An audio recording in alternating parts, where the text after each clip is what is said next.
bitch like I was Drake, Don't just try to tell me you love me. Can't keep it real if you really don't trust me. Come with a real, you hip in the front, so you get my meals. I'm gunning for the money in the bank. Come on with a dank, scrolling in a tank, rolling with the gang. You sick and I on the sideline tripping. I go to the hole with the rock like Pippin. yeah. I'm okay. Point.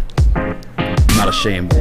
Shout out to A-Rob, you know who you are. What up, though? Welcome back to Woodward Heavyweights, live over sports.com. I'm your boy Eazy, joined by my man Spinball Rex. What up, though? We got your Chris in the TV booth, JB Smooth, the 1s and 2s, and special guests in the building. You guys watched yesterday, you already know who it is. Flannel Sam. KETCHUP Sam. KETCHUP Sam. Yeah, I should change your nameplate.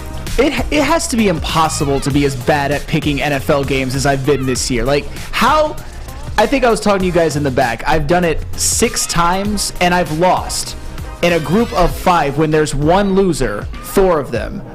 It's pretty bad. I don't pick anything that crazy, do I? Picking the Vikings was pretty bad. Locking the Vikings. Yeah. I guess we all picked the Vikings. Damn. But locking We did all. the Vikings. Locking the Vikings. To be fair, the locking situation, like, I forget every week, and I'm here every week. I don't remember how it went down with you. Did you remember, or did... I think I had to kind of pick from some scraps. But still, I mean, when... I love Trevor Lawrence, but when I saw the Jaguars actually coming back, I'm like, is this really happening to me again? Because I knew you MFers picked the Jaguars, Yes, and I'm we did. like, damn. Yes, we did. I remember having the And we picked Dallas. Yeah, and we picked Dallas. I small bets, obviously, and I wish I made bigger bets, but the Jags made me some money this year. Yeah. Not a lot of money, because you guys know I don't bet large, but like a lot of underdog situations where I felt they'd come through. They lost me some money too, but they made me more than they lost me because they're underdogs a lot more often than they were favored. There you go. So, shout out to T-Law and the boys. We've got a big show for you guys. I know I say that every single day. I'm contractually obligated to, just because the show's called The Heavyweights. Got a medium show today. Yeah, we got a medium show for you guys. Lukewarm. Decent. No, but I guess this is going to kill the vibe, so I'll skip over this one. Well, I'm just going to say it. Actually, I'm going to get out the way, because we're never going to talk about it again. You probably not. The Darius Miles stuff. Yeah. The Alabama basketball player. Did you see that stuff, Sam? Yeah, I mean, what he's charged with, that kid might have just ruined his life. Sad. Allegedly. Allegedly, as yes. of now, yeah. Everyone's innocent until proven guilty. Capital murder he was charged with, and I guess he made advance towards a girl, and it ended up in a dispute where she wasn't interested, and on the way out of the Alabama Strip or wherever they were, or whatever city it was, went into a car and fired shots, allegedly. Just like for no reason. Yeah, and then not fortunately enough, but how they got caught is her boyfriend was actually in the car, fired shots back, and the other teammate that he's with, I don't know his name off the top of my head right now, but he got hit, and that's how they got caught. Damn. Yeah. And she was a mother of a 5-year-old kid too. She died? Yeah, she's dead. He's charged with capital murder. JB, how you feel about that? That's kind of wild. I know I sent the story out to you guys and, of course, other groups in the chat, but, yeah, there's no need for that. No. There really isn't. I mean, you can honestly just go out and have a good time. I don't know what his need was to want to pursue this young lady a lot more than what it should have been, but after that first no, you move on. There are plenty of other women probably at that club or wherever he was at that night that he could have went and talked to. There was no need for you to constantly harass and pursue this woman even more. And human life is very precious. People take that for granted. Yes. It's something you can't get back. 5-year-old kid lost their mother due to something as senseless as that. That's just wild to me. Blows my mind. And that's why I don't be out in these clubs. Yeah. On top of that whole situation. Till February for the Super Bowl. Right? Yeah, and you're going to be and what? Working at a club in February. Oh, yeah, February, yeah. I'll be the one de-escalating that kind of stuff. I forgot about that even. Yeah. Maybe I'm a little bit nervous now. I mean, I was fine with it. If you guys don't know, he's referring to. So I took on a security job that I'm going to start next month downtown. And I was like fine with it. And then I Googled the name of the club. Yeah. And the first thing pops up is like fatal shooting. Yeah. Oh, but fortunately enough, there's just several clubs named that. Still probably not a good sign though. Probably not a good sign. Yeah, maybe I'll back out. Wait, the club is named Fatal Shooting? No. That's the way you made it sound. I was like, no. Yeah, it's a franchise. I typed in the name of the club, and like one of the first articles that popped up was like Fatal Shooting. But there's like multiples though. But there's multiples of those clubs with that name. I don't know if it's like a I don't want you to get shot franchise easy. thing. Yeah, maybe I'll back out of that one. I mean, Pay was nice though. and money's money, man. Yeah, money's money. Gotta do what you gotta do. $20. Yeah. I guess we got to positive things. I just want to talk about the Darius thing because we're literally not going to talk about it at the time. I just think it was just insane. This kid, It's insane. I mean, you're doing well for yourself. What do you? You got your whole life set up in front of you, Yeah. and just throw it away off of a girl, off of some BS, off of his own ego it's terrible, man. It's gross. It's very gross. One sad reality about life, but one sad reality about life as well, for me at least. I got to get you guys' opinion on this one. I don't like the Manning cast. Yeah. It's like discombobulated. You still have like the game sound in the background, and you got like them talking on like delay because like an internet connection. Dan Campbell's off-centered. Yeah, I feel your pain. Like, I don't know. I didn't enjoy it. Are you a fan of the Manning cast? I don't watch the Manning cast, no. This is not for me. But is that just a me thing though? I think people like it. Flannel Sam, you watch the Manning cast? I think the Mannings as a whole are really like entertaining personalities. I've always liked them as characters, but if it's a game that I'm actually into, that I'm actually invested in the outcome, I can't watch the Manning cast because I just need to be more focused. If you're looking to just kind of chill out and listen to people sort of clown around, with all due respect to them, the Manning cast is highly entertaining. But last night, I was nowhere near the Manning cast. I was too invested in that game. And like most of the shows I'm KETCHUP was riding on that one. sitting there watching with my boys anyways, and we're talking shit about the game. So like, Yeah. I don't want to hear them talking shit while I'm talking shit with the boys, and the game's going on in the background. Like, Facts. Wait, what, JB? You love it? No, I actually hate it. I was saying exactly to Spencer on that. Like, it's okay if I'm at home with the boys talking about the game. I don't want to hear someone else on TV talking about the game while I'm trying to watch the game at the same time. Like, it's just annoying. Yeah. I'm done with the Manning cast. Give them something else to do. And I'm in full agreement with you, by the way, Flannel Sam. Like they are two highly entertaining like people. Like every time they've done any like Saturday Night Live bit, I found it hilarious. They're like the ESPN one where they're walking down the hallway, like shoving each other, like kicking each other because they're brothers. Like I think they're funny as hell, but like I don't know, it just cringed to me. I can't. I'm not a big Manning cast guy. No, yeah, it's a little weird. The one where Peyton Manning did play with your kids, so Peyton Manning doesn't have to. That's the best SNL bit. I gotta find that one. Oh, he's open, man. Get open. Catch the ball. He's like whipping the ball at these little kids. Shit, it's pretty funny. No, that's what I'm saying. They're hilarious. I think Eli's got one like that too. Yeah, actually, I did see that one. He's throwing it hard as shit. Yeah, he's bitching at him. Yeah, and then another thing I want to move on to is Joe Lombardi.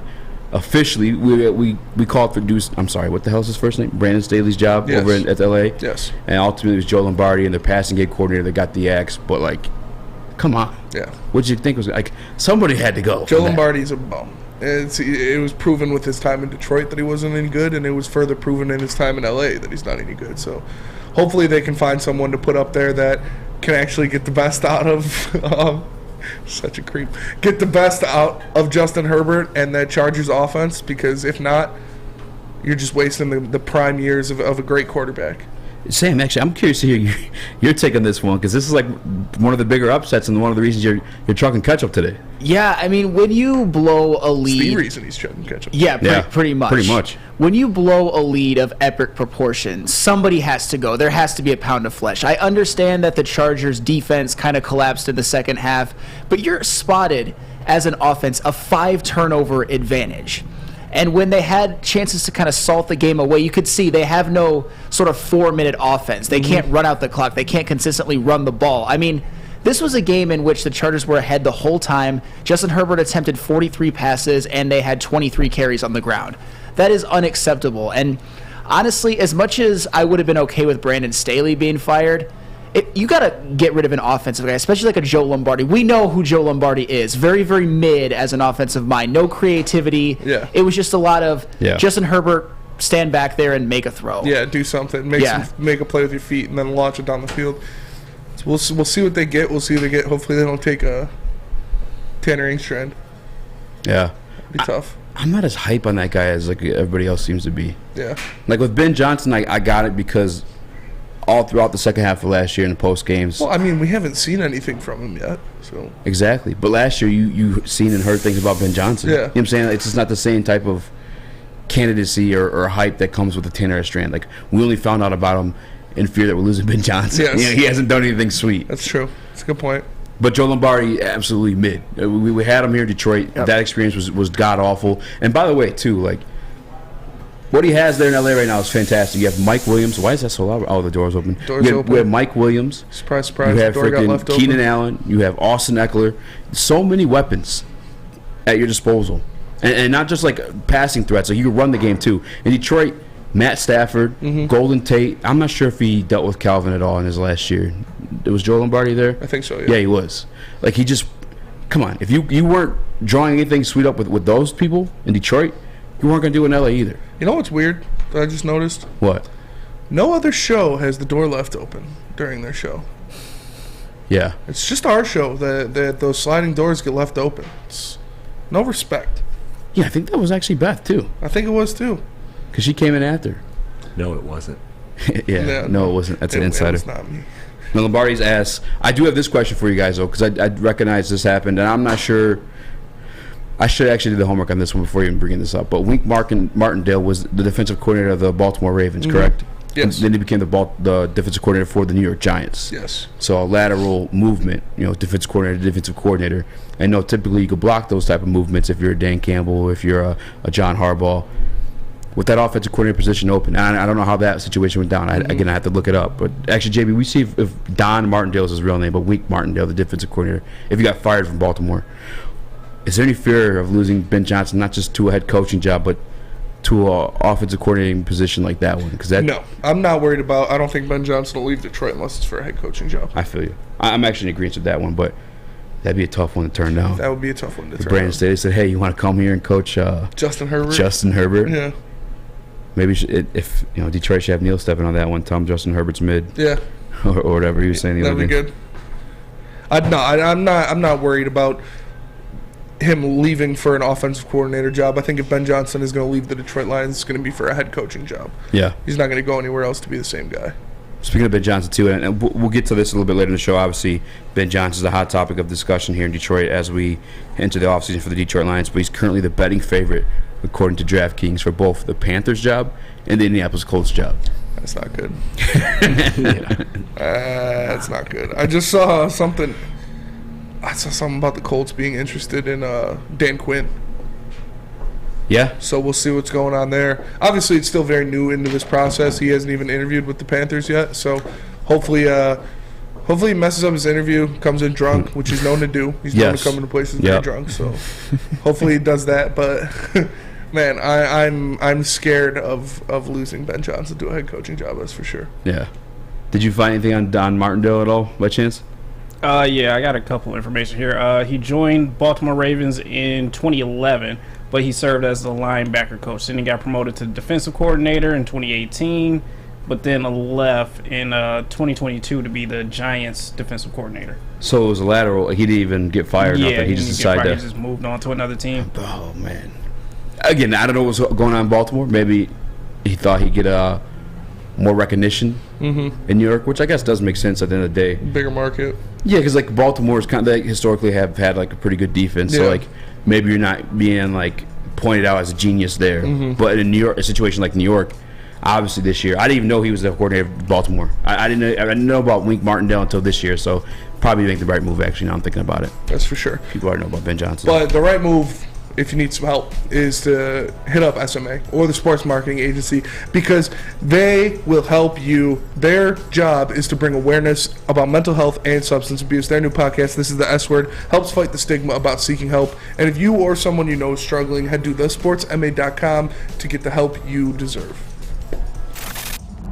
Love Woodward Sports? Love wearing clothes? Then you should be wearing Woodward Sports clothes. Check out our full line of merch at woodwardsports.com. Just click on Shop. We have all your favorite designs, like Dan Campbell kneecaps, Beverly Hills Golf, Woodward Golf, and of course, our own logoed out merchandise. Men, women, infants, kids, all love Woodward Sports. Impress your friends. Impress your boss. Impress your dog. Buy Woodward Sports merch today. Introducing the Planet Fitness Guide to getting that post-workout glow. Step 1. What's your why? More epic energy? Better sleep? Blow off steam? Step 2.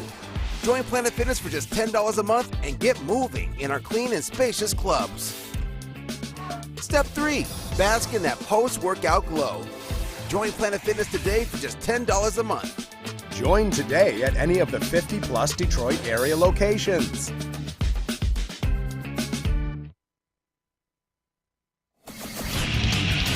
Get a shot up. This is for the win. All of Detroit's sports teams live on Woodward. All of Detroit's sports coverage lives on Woodward Sports. Driving the best in Detroit sports coverage. Downtown Detroit's all decked out with the return of the Cadillac Lodge in Monroe Street Midway. The Midway's got giant slide, winter bumper cars, and an indoor arcade, plus you can grab drinks at the lodge before or after games. Shop, eat, and play downtown all winter long with deckoutdetroit.com. .com.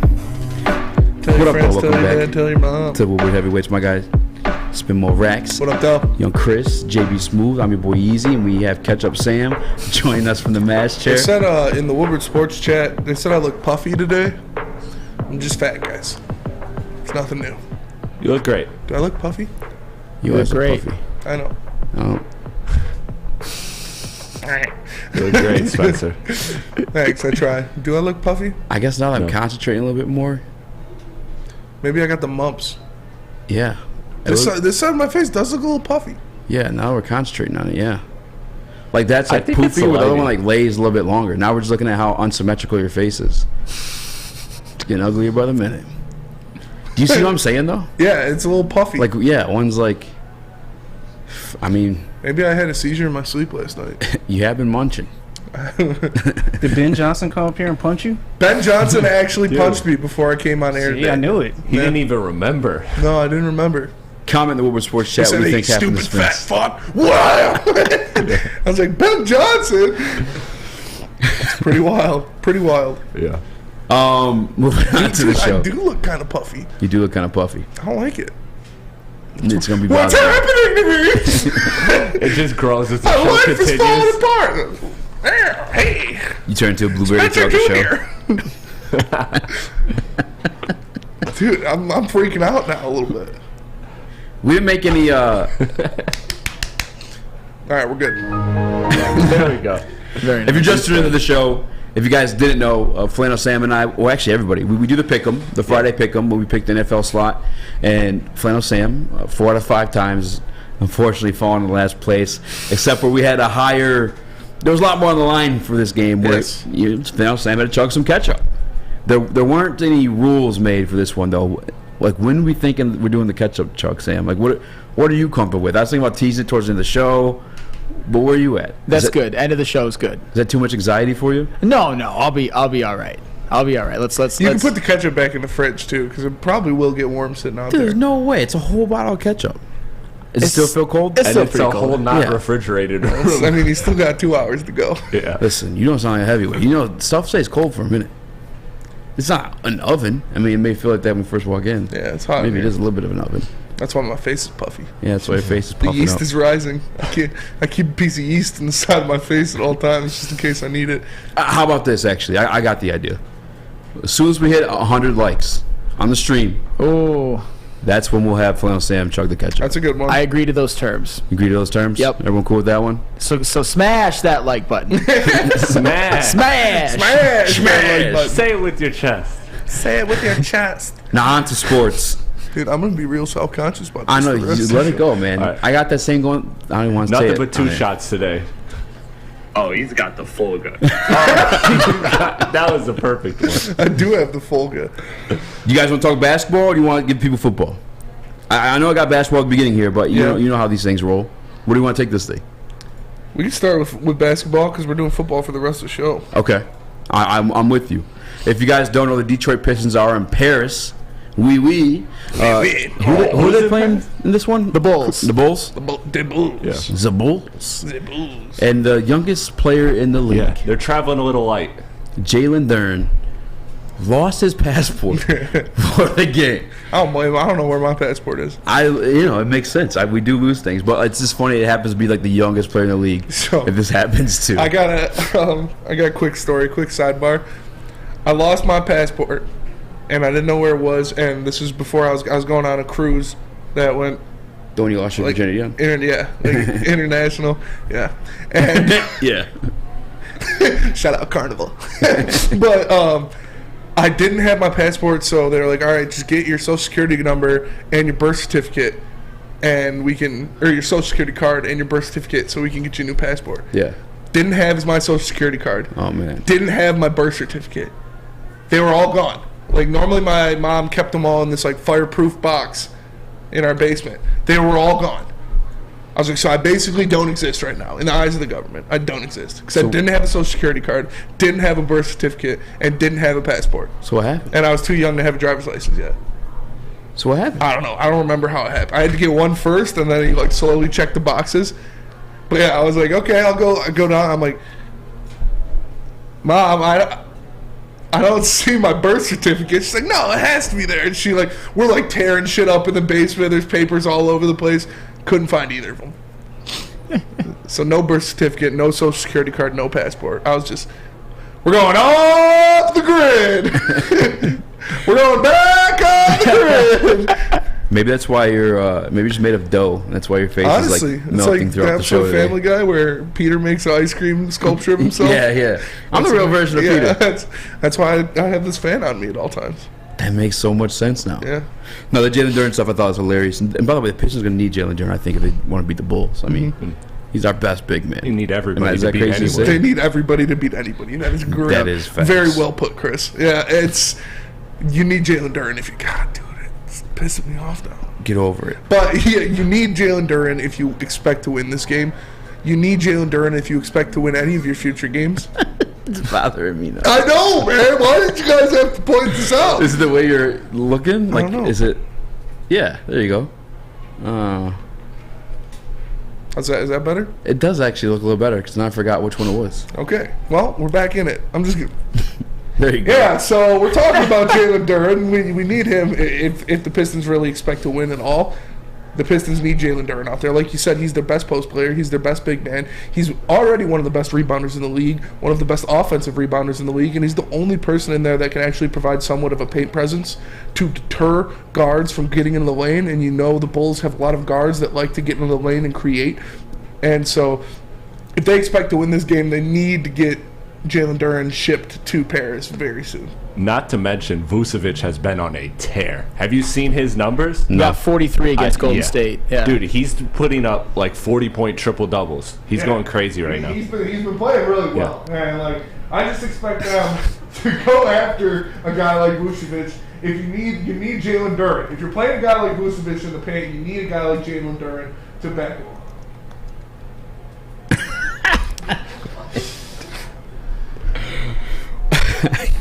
How about we have Flannel Sam here? Yeah. It's so good. It's off the rails, and you're trucking ketchup, and then tops it all off. Yes. Last time you were here, or I'm sorry, the time before last time you were here, we had a spirited debate. Yes. About Killian Hayes. Yeah. And now we've got a larger sample size of him.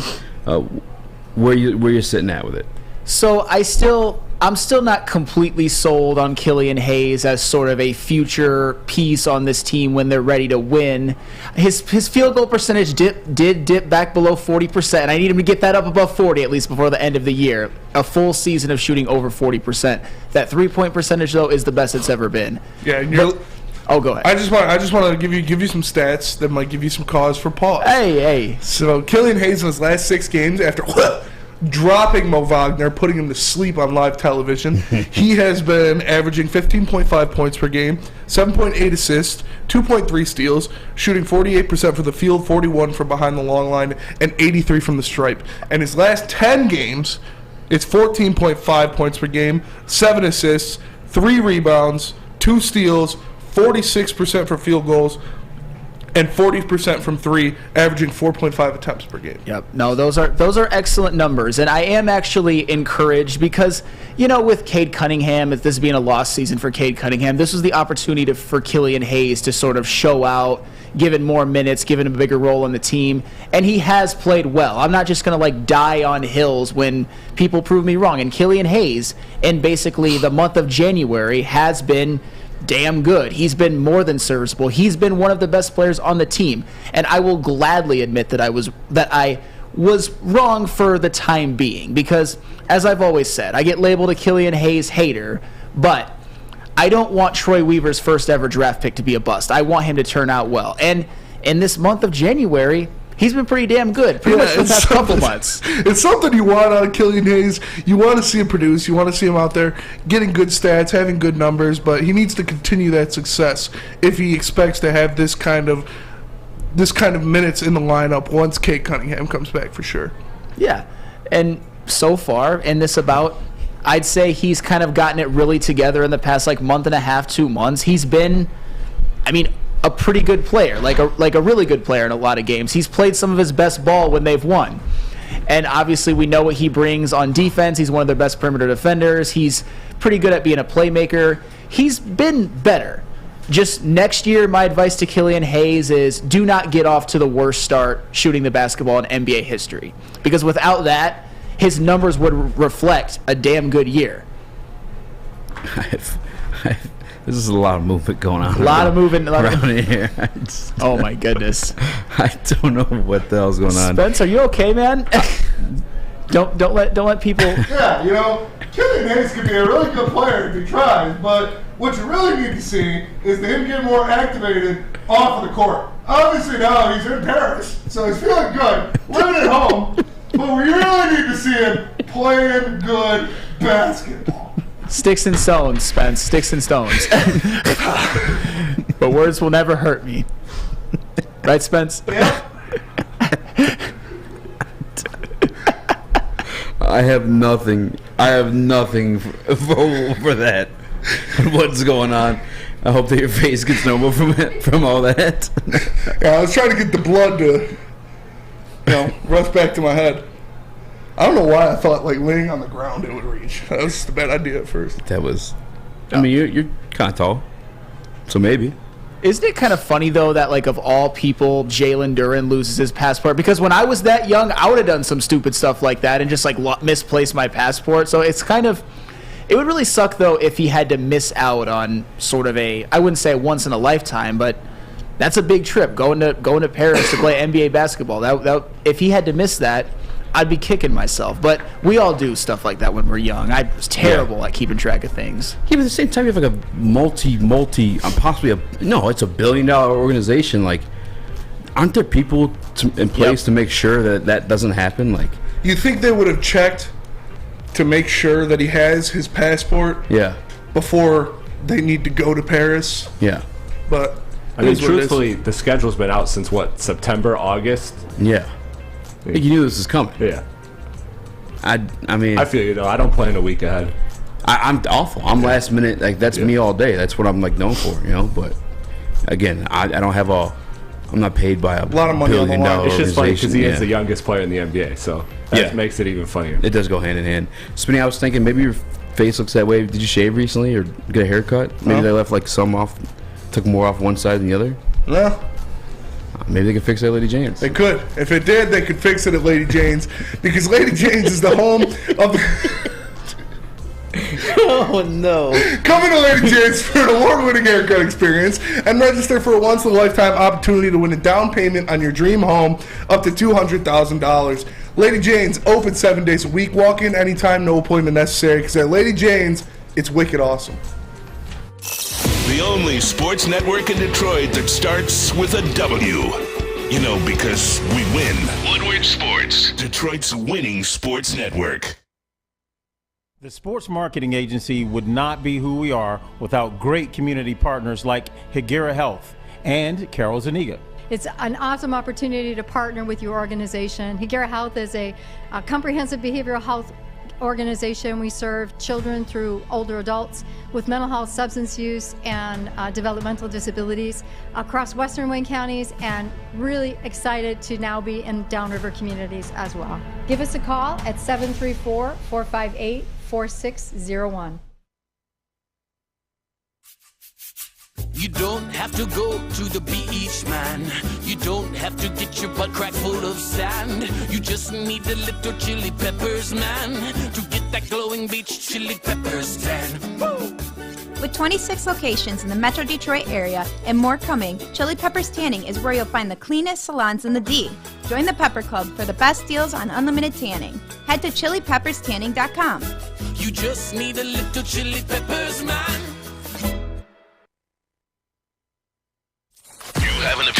make sure it's seen and heard. Corner, jumper, tweet us, hop on the YouTube chat, slide in the DMS at Woodward Sports on all social media. Matrix Home Solutions, your go-to for any home project. Looking for a new man cave? They are the basement remodel experts. They also specialize in bathrooms and kitchens. You know that's where the heavyweights be at. An A+ rating by the Better Business Bureau. Call 888-594-8844 or go to matrixhomesolutions.com. And yes, I can, Eazy. I can copy. I can copy you. 2 weeks ago, this guy couldn't give us a countdown to start the show, but he counts himself down. Well, he does his own ad read. I do it too, but it's so the guy in the sound booth knows to unmute the mics. Oh, it makes way more sense than you think, Eazy. Yeah. Okay. I do it for Fulham every day on BDE. Yep. And Stick always made fun of me for it. Yeah. Yeah. Now I get it. Yeah. Shouldn't he know? Now what? You think Chris? he would. You think, yeah. You know, Chris, sometimes I just don't even have to make fun of you because you write the script yourself, bud.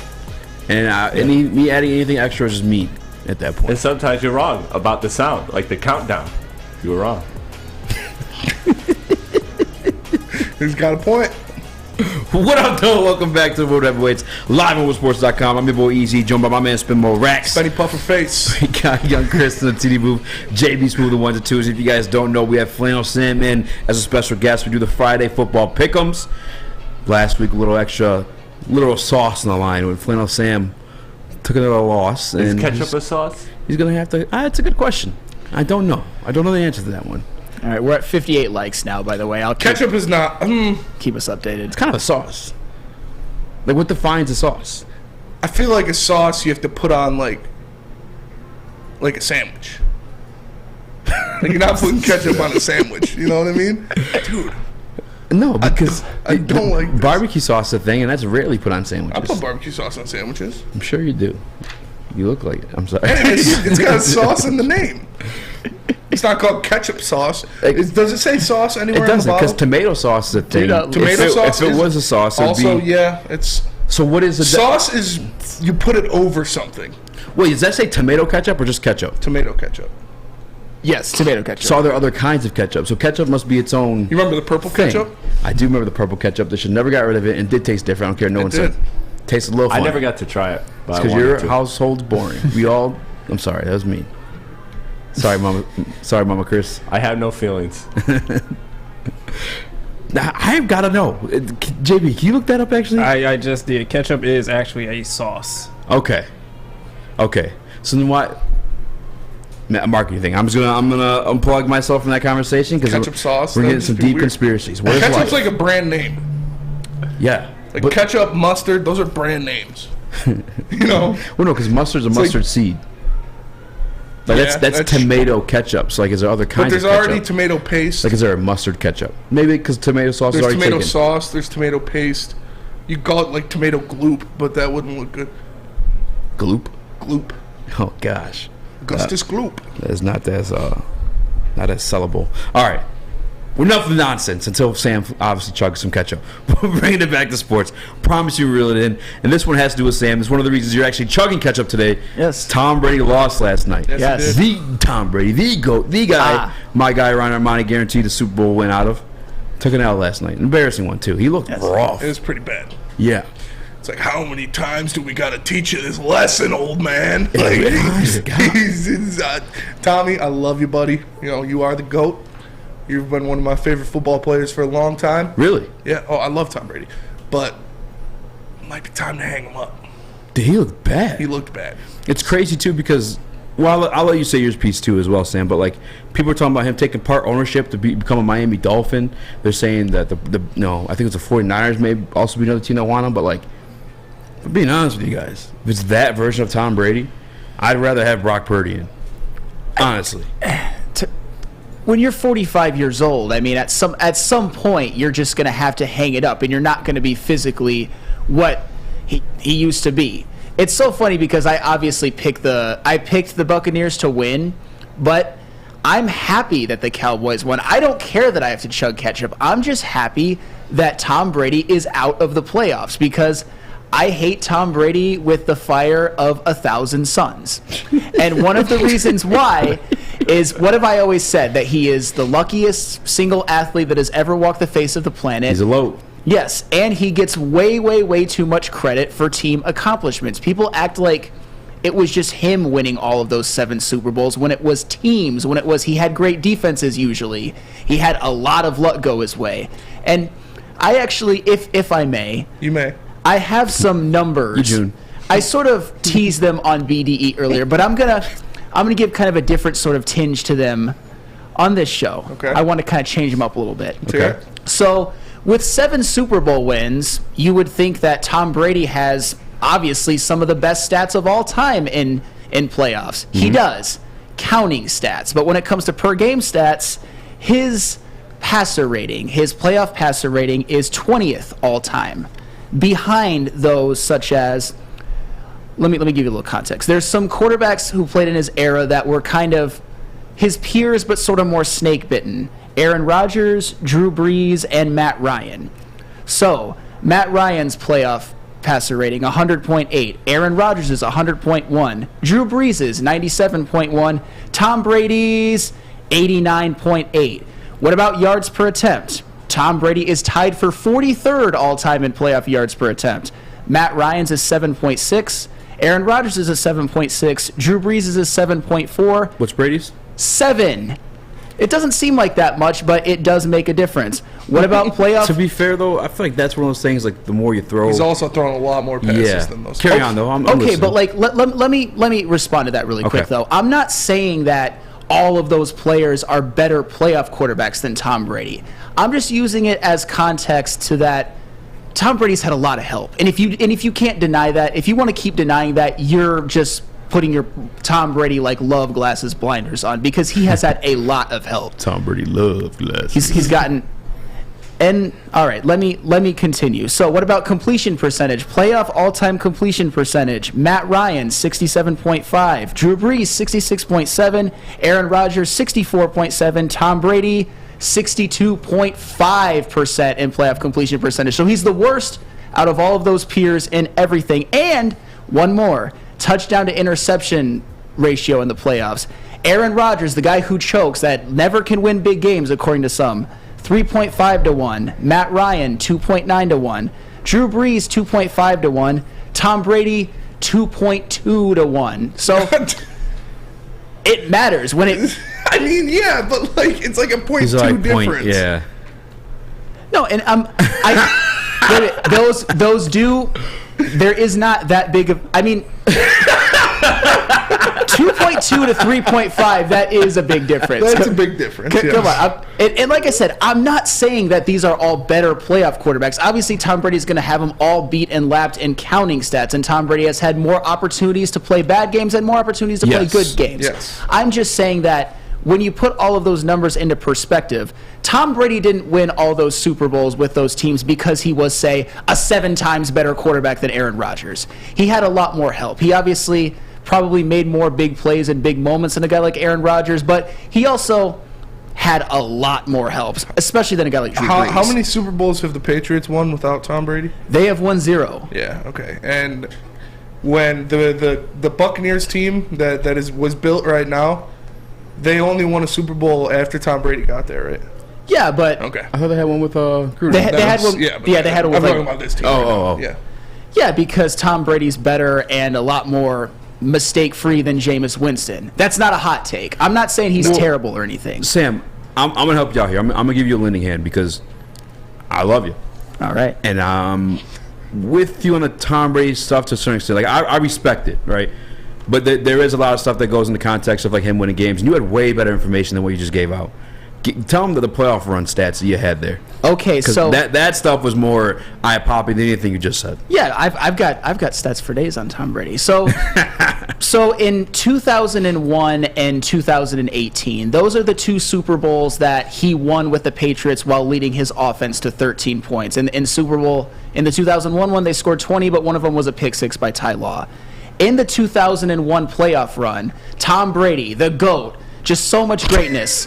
1 touchdown, 1 interception the entire playoff run. In 2018, 2 touchdowns, 3 interceptions, including a game in which they won the Super Bowl while the Patriots defense gave up 3 points to the Jared Goff, Todd Gurley, Los Angeles Rams. Well, it was C.J. Anderson, but yeah. Well, was it? Todd Gurley didn't play in the He didn't play in that game. All right, well, No. well, that's fine still. But hey, the Brady luck, right? Yeah. The Brady luck. No, there's a lot that goes into those Super Bowls. I'm not saying that Tom Brady didn't have something to do with it. I'm just saying that the credit should be spread more around. I mean, hell, I could keep going. What about the 2020 Super Bowl run? Remember that playoff game against the New Orleans Saints? Drew Brees threw 3 interceptions. Jared Cook had a big fumble.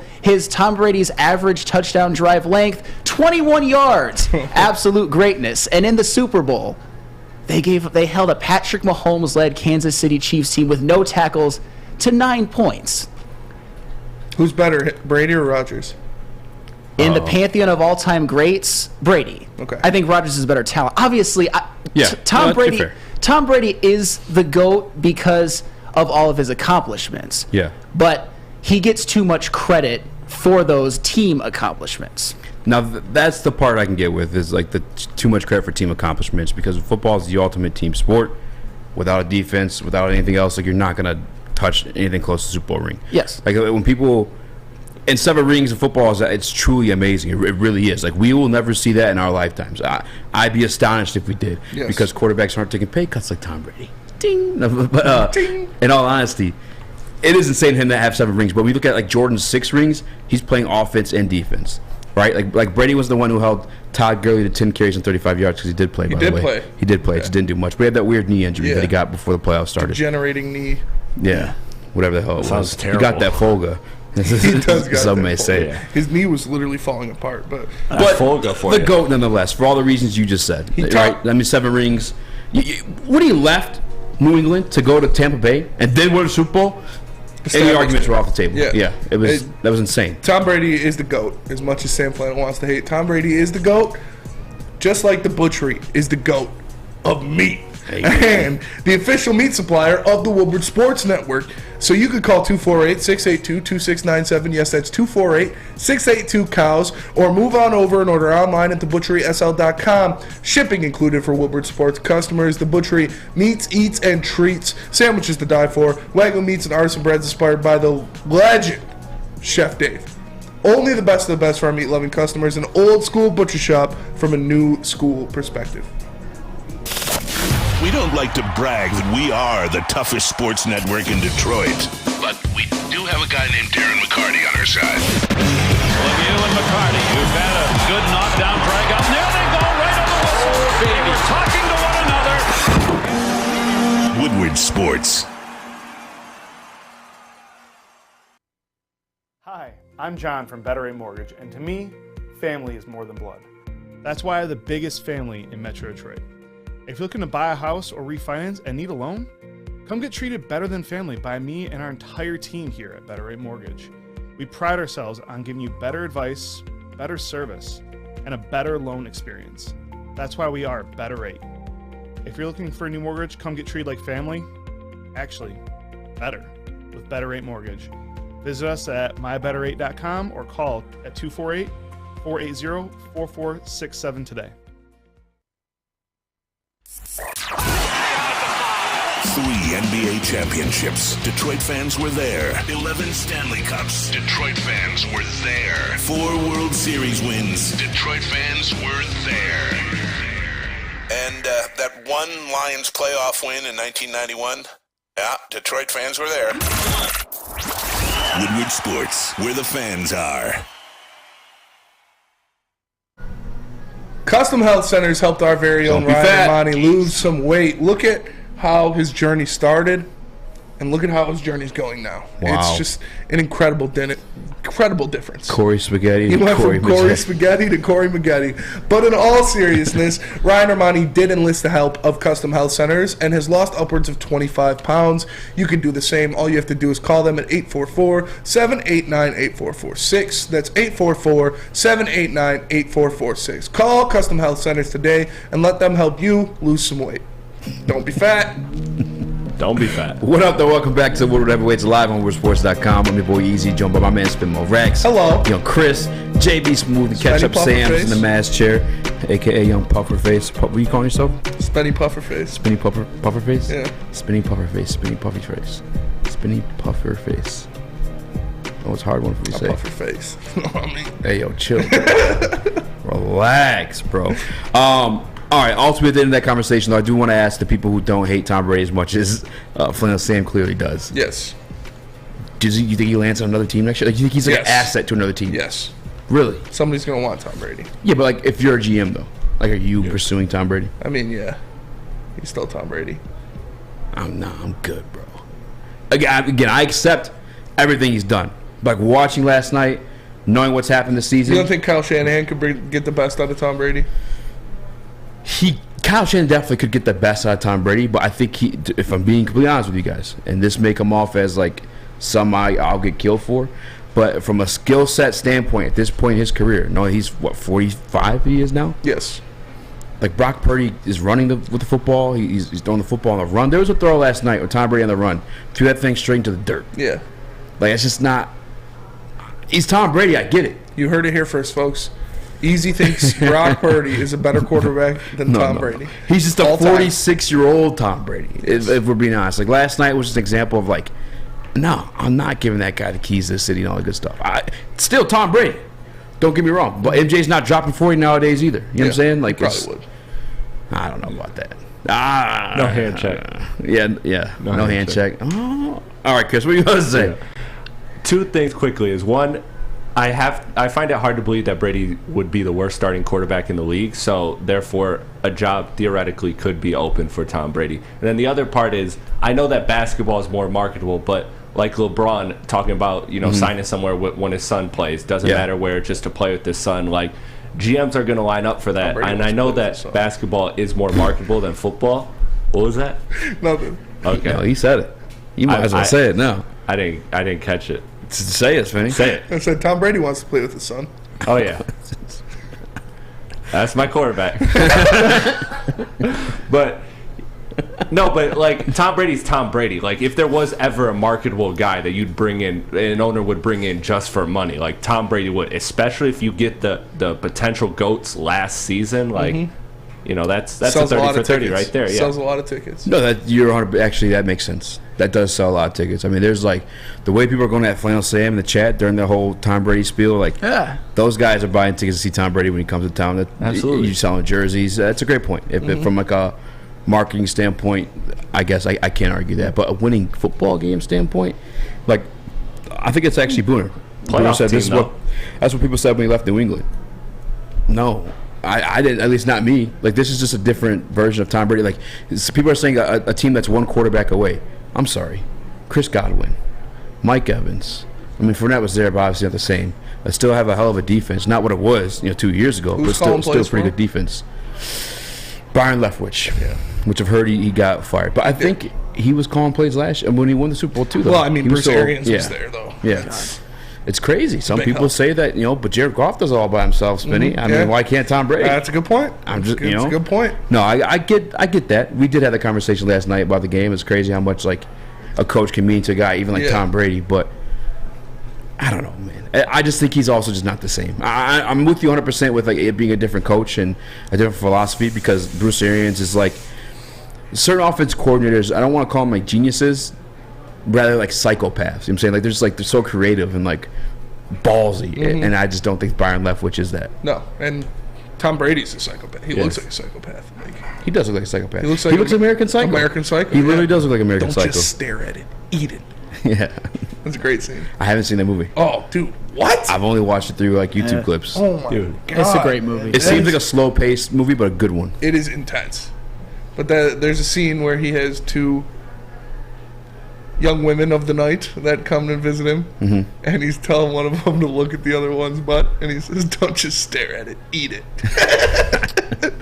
Hip to be squared. Yeah, hip to be squared. That's gonna be time. Once he retires, let's be honest, he's on. Lots of women waiting for Tom to retire. And at the end, when he's like tripping out, he's like running around, and the ATM says, "Feed me stray cat." Don't tell me. Oh, dude, it's spoiler. Yeah. you're not gonna watch any of these movies, bro. I'm definitely watching American Psycho. I love stuff like that. 30 years, man. Yeah. Did you guys know there was a Green Bay Packer that was a serial killer? I gotta find his name. Aaron Rodgers. Yeah. Yeah. Ben Johnson. I heard Ben Johnson. Was Ben an Johnson, accomplice. his acquaintance. Yeah, I swear I heard the same thing. I don't, JB, you've been silent during this one. You think I guess a team would actually pursue Tom Brady. You're right for all the things that Chris said, marketing, selling jerseys, but winning games. Are you pursuing Tom Brady at this point to win games? Maybe. I think definitely a different scenery for Tom will help him out a lot. The man's 45 years old right now. Mm-hmm. He just lost his wife. I think he's going to Miami. I think he's going down there to party a little bit too, as well as to play football. Yeah. They did lose Tua. I mean, they did lose Tua. So there you go. You need a quarterback right there. You got two good receivers. The defense is coming along a little bit well. So it's like, hey, it's a good opportunity there. Plus tax-free money too. Tax-free money. That's Stay in Florida where he already is. He is a senior citizen. Oh my God, man. Yeah. Tom Brady is a senior citizen. If you put Tom Brady in an offense with Tyreek Hill and Jalen Waddle, yeah, I think they can do some things. I hope it happens. Just so I can stand up here and tell you guys again, I was right. Yeah. No matter how many times you want to talk their shit, say I'm crazy and all that good stuff like that. At the end of the day, you never see me in that hot dog suit. And the day Ben Johnson's getting head coaching interviews, and the day you love Malcolm Rodriguez, I'm giving crazy as many times you guys want to say. But I'm always right, motherfuckers. I wouldn't go that far. Never lost. Yeah, I was wrong about the whatever thing Chris said at the beginning of the topic. Yeah. And the Eagles.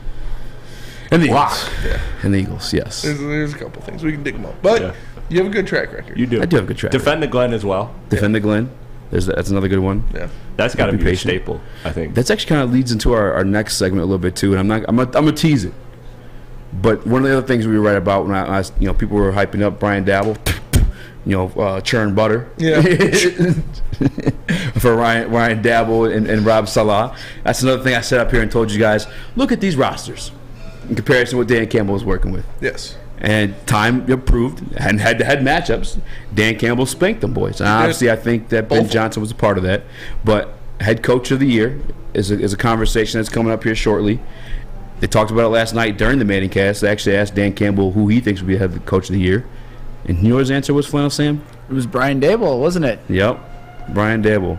So when we do come back, I do want to ask you guys, like, who you think it is that has a higher ceiling, or who's actually got the better coach between the two. Yeah. Who, if you want, just go the route of who actually deserves head coach of the year. Ethan Brown in the Woodward Sports Chat says, other than the times when Eazy is wrong, he's always right. Exactly, baby. That's a good point. I'm all the time. Unless I'm wrong, I'm always right, baby.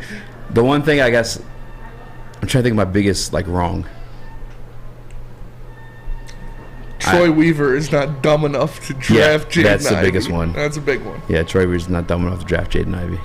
Yo, we don't talk about that, though. That was a pretty big one. It was, but Ben Matherin. All right again, motherfuckers! How's he been doing lately, though? Still good. Yeah. Still good. He's fallen off a little bit. Yeah, he has. What's, pull up his, I'll pull him up. Because I'm curious. I haven't checked up on my baby in a minute. Yeah, oh my God. All right, well, let me tell you guys about Guardian Alarm after that one, because it's the new year, so let Guardian Alarm offer you customized solutions from real experts. Their professional technicians take the time to recommend security and automation solutions specific to your needs. Also 24/7 local monitoring. 12-16-26-20.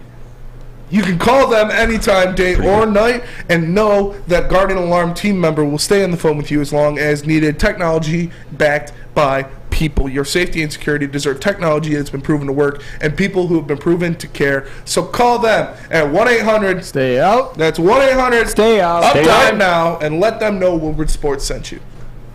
Make sure you download the Woodward Sports app in the App Store and the Google Play Store today. Take Woodward Sports with you wherever you go and listen live on your phone or mobile device.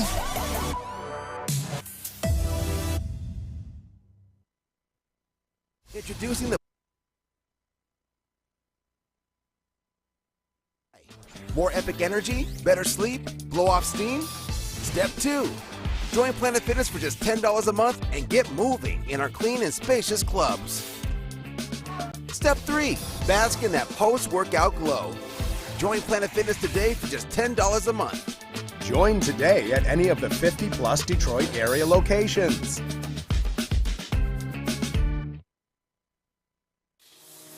It's a great day to get some Centron in your life. Okay. There it is. Centron, here we go.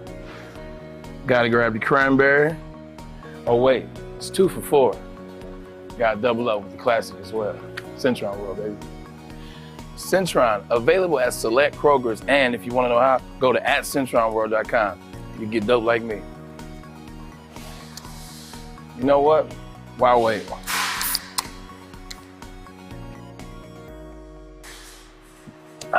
Great taste, guaranteed.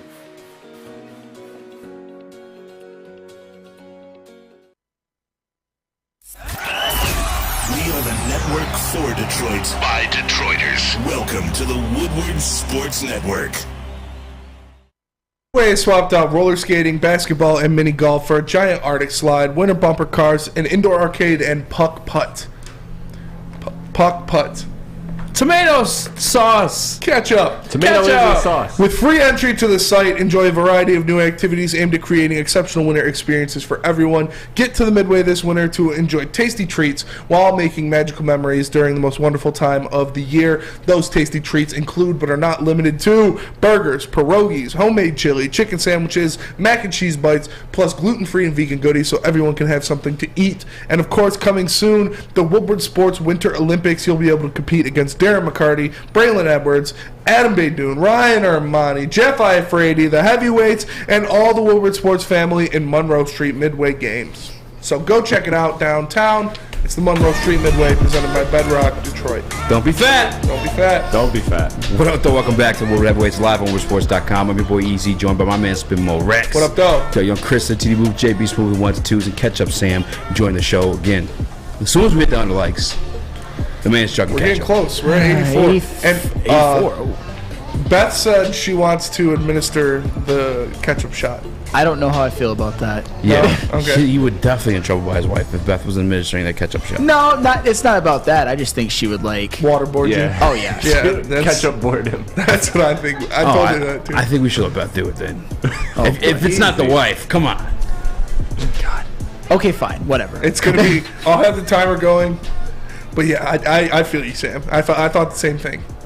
Well, I mean, I don't think she would. Do you think she would? Yeah, I do. Didn't she like run off with your phone and it was like Twice. hee? But Yeah. it's like that's not funny. That's my phone. Yeah, Damn. twice. That's not funny on my D pics in there. Speak the devil. She's back there. Yeah, Oh, boy. but I was wondering why she kept just like staring. yeah, she wants Yeah. to administer the ketchup shot. Eye King Horse, Easy looking like an animatronic bear at Chuck E. Cheese with the wave. I just those reads to me are just like, what am I supposed to do? I don't know. They're so weird. Honestly, like, why is it two shot? What do you want? Am I just like, There you go. That's, wow, don't be fat. Like, yeah, like, come on. What do you, come on, we got some good salespeople, you know. Talk to them and say, this guy's gonna wave, this guy's gonna read. Give us an extra 200. I'm gonna let you dig your own grave with that one, buddy. I guess. And, you know, it does get people talking though about that. does. So it is added works, value. yeah. Yeah, it does work. We teased it before we headed to break. Brian Daboll versus Dan Campbell. Yes. I don't want to be the first one to talk about this one because I think people aren't going to like my answer so much. But Okay, I'll go first. what's wrong with your face? I don't know. I'm joking. Stop it. No, go first. No, you look at how the season went, how the season unfolded, and yeah, Dan Campbell definitely had the late push because in the last 8 games of the year, the Giants were 2-5-1, and the Lions were 6-2. So it does make it seem a lot better that Dan Campbell had that late push, but Brian Daboll had himself a damn good year. He got them into the playoffs. They won a playoff game. He got the best out of Daniel Jones. He got the most yards he's ever had in his career, the least interceptions he's ever thrown in his career, and he also got 708 rushing yards and 7 touchdowns out of Daniel Jones. He got Saquon back to having one of the best seasons of his career. He had that defense firing on all cylinders. Like, it's tough for me to say the guy in the playoffs doesn't deserve it more than the guy out of the playoffs. Like, I think Dan Campbell is deserving of praise. Mm-hmm. He deserves, a shot at it, but it realistically it should be between Brian Daboll and Kyle Shanahan in my eyes. Huh? Flannel Sam, you're actually the one who recommended this topic. I'm curious to hear, because you proposed it as more of like a higher upside, if I'm not mistaken, or? Yes, and God, as much as I love what Dan Campbell has done for Detroit, I mean, it's his second year. He takes them from 3 wins his first year to 9 his second. That's phenomenal. That's tripling your win total. I like where he's got the Lions going, obviously. But Brian Daboll, the thing that kind of puts me over the top for him is Brian Daboll, before he came to New York as their coach, he was the offensive coordinator for Josh Allen. He kind of oversaw the Josh Allen sort of explosion from being a rookie who looked like kind of a bust to someone who cleaned up his act a little bit more to one of the best quarterbacks in the league. That was under Brian Daboll's watch. And then he comes to the New York Giants, a team that is clearly rebuilding, a team that was not supposed to do anything this season. And this year, like Spencer said, Daniel Jones has the most passing yards he's ever had in a season. The least amount of interceptions. Like, one of the problems with Daniel Jones is he had a problem with turning the football over. He has 5 interceptions this season, and he played in 16 games. That is phenomenal for Daniel Jones. And you know what else? We all kind of knew throughout his first 3 seasons that Daniel Jones had some ability to run. Like, he was fast. You could see it, especially in that play where he ran 80 yards and tripped. But you saw he was burning dudes. But they weren't really utilizing that very much under previous coaches like Joe Judge. And now, with Brian Daboll, Daniel Jones is running the football like Josh Allen did. He has over 700 yards rushing, his career high by far. And not to mention Saquon Barkley is putting up his career high in yardage. To me, Brian Daboll has proven that he's an offensive genius. I don't know what Dan Campbell is great at besides being a leader of men. And that's important. That's very, very important. But to me, Brian Daboll has something tangible that he is great at. And the best thing to be good at right now in the modern NFL as a coach is to be an offensive genius. And I believe that Brian Daboll has proven that he is one. I didn't want to be the one to say it first. I wanted to shield behind Sam because he's spitting facts right now. As much as like Dan Campbell and Brian Daboll is actually one I learned this philosophy from, but the role of a head coach, you're taking on all the media responsibilities. You don't see too many offensive defense coordinators out here doing these interviews on Pat McAfee or wherever the hell else, unless they have like a good relationship with them. You don't see too many. It's not the offensive coordinator that has a weekly radio spot on the flagship station of the team. Mm-hmm. It's the head coach. You have that responsibility. You also have the responsibility of delegating responsibilities. You have to come up with a defensive coordinator or hire defensive coordinators who come up with your game plan, a scheme from week to week. You have to do the same on offense, which there's guys like Brian Daboll, though, where they're in the head. They're in charge of scheming up that offense. You know what I'm saying? Like it's his brainstorm, like formulating that. And not to say that Dan Campbell has nothing to do with that, because he damn well does. And from Ben Johnson's mouth himself, he said, Dan tells us what it's going to be. And then we draw up the game plan around his philosophy of how he wants to win this game. Mm-hmm.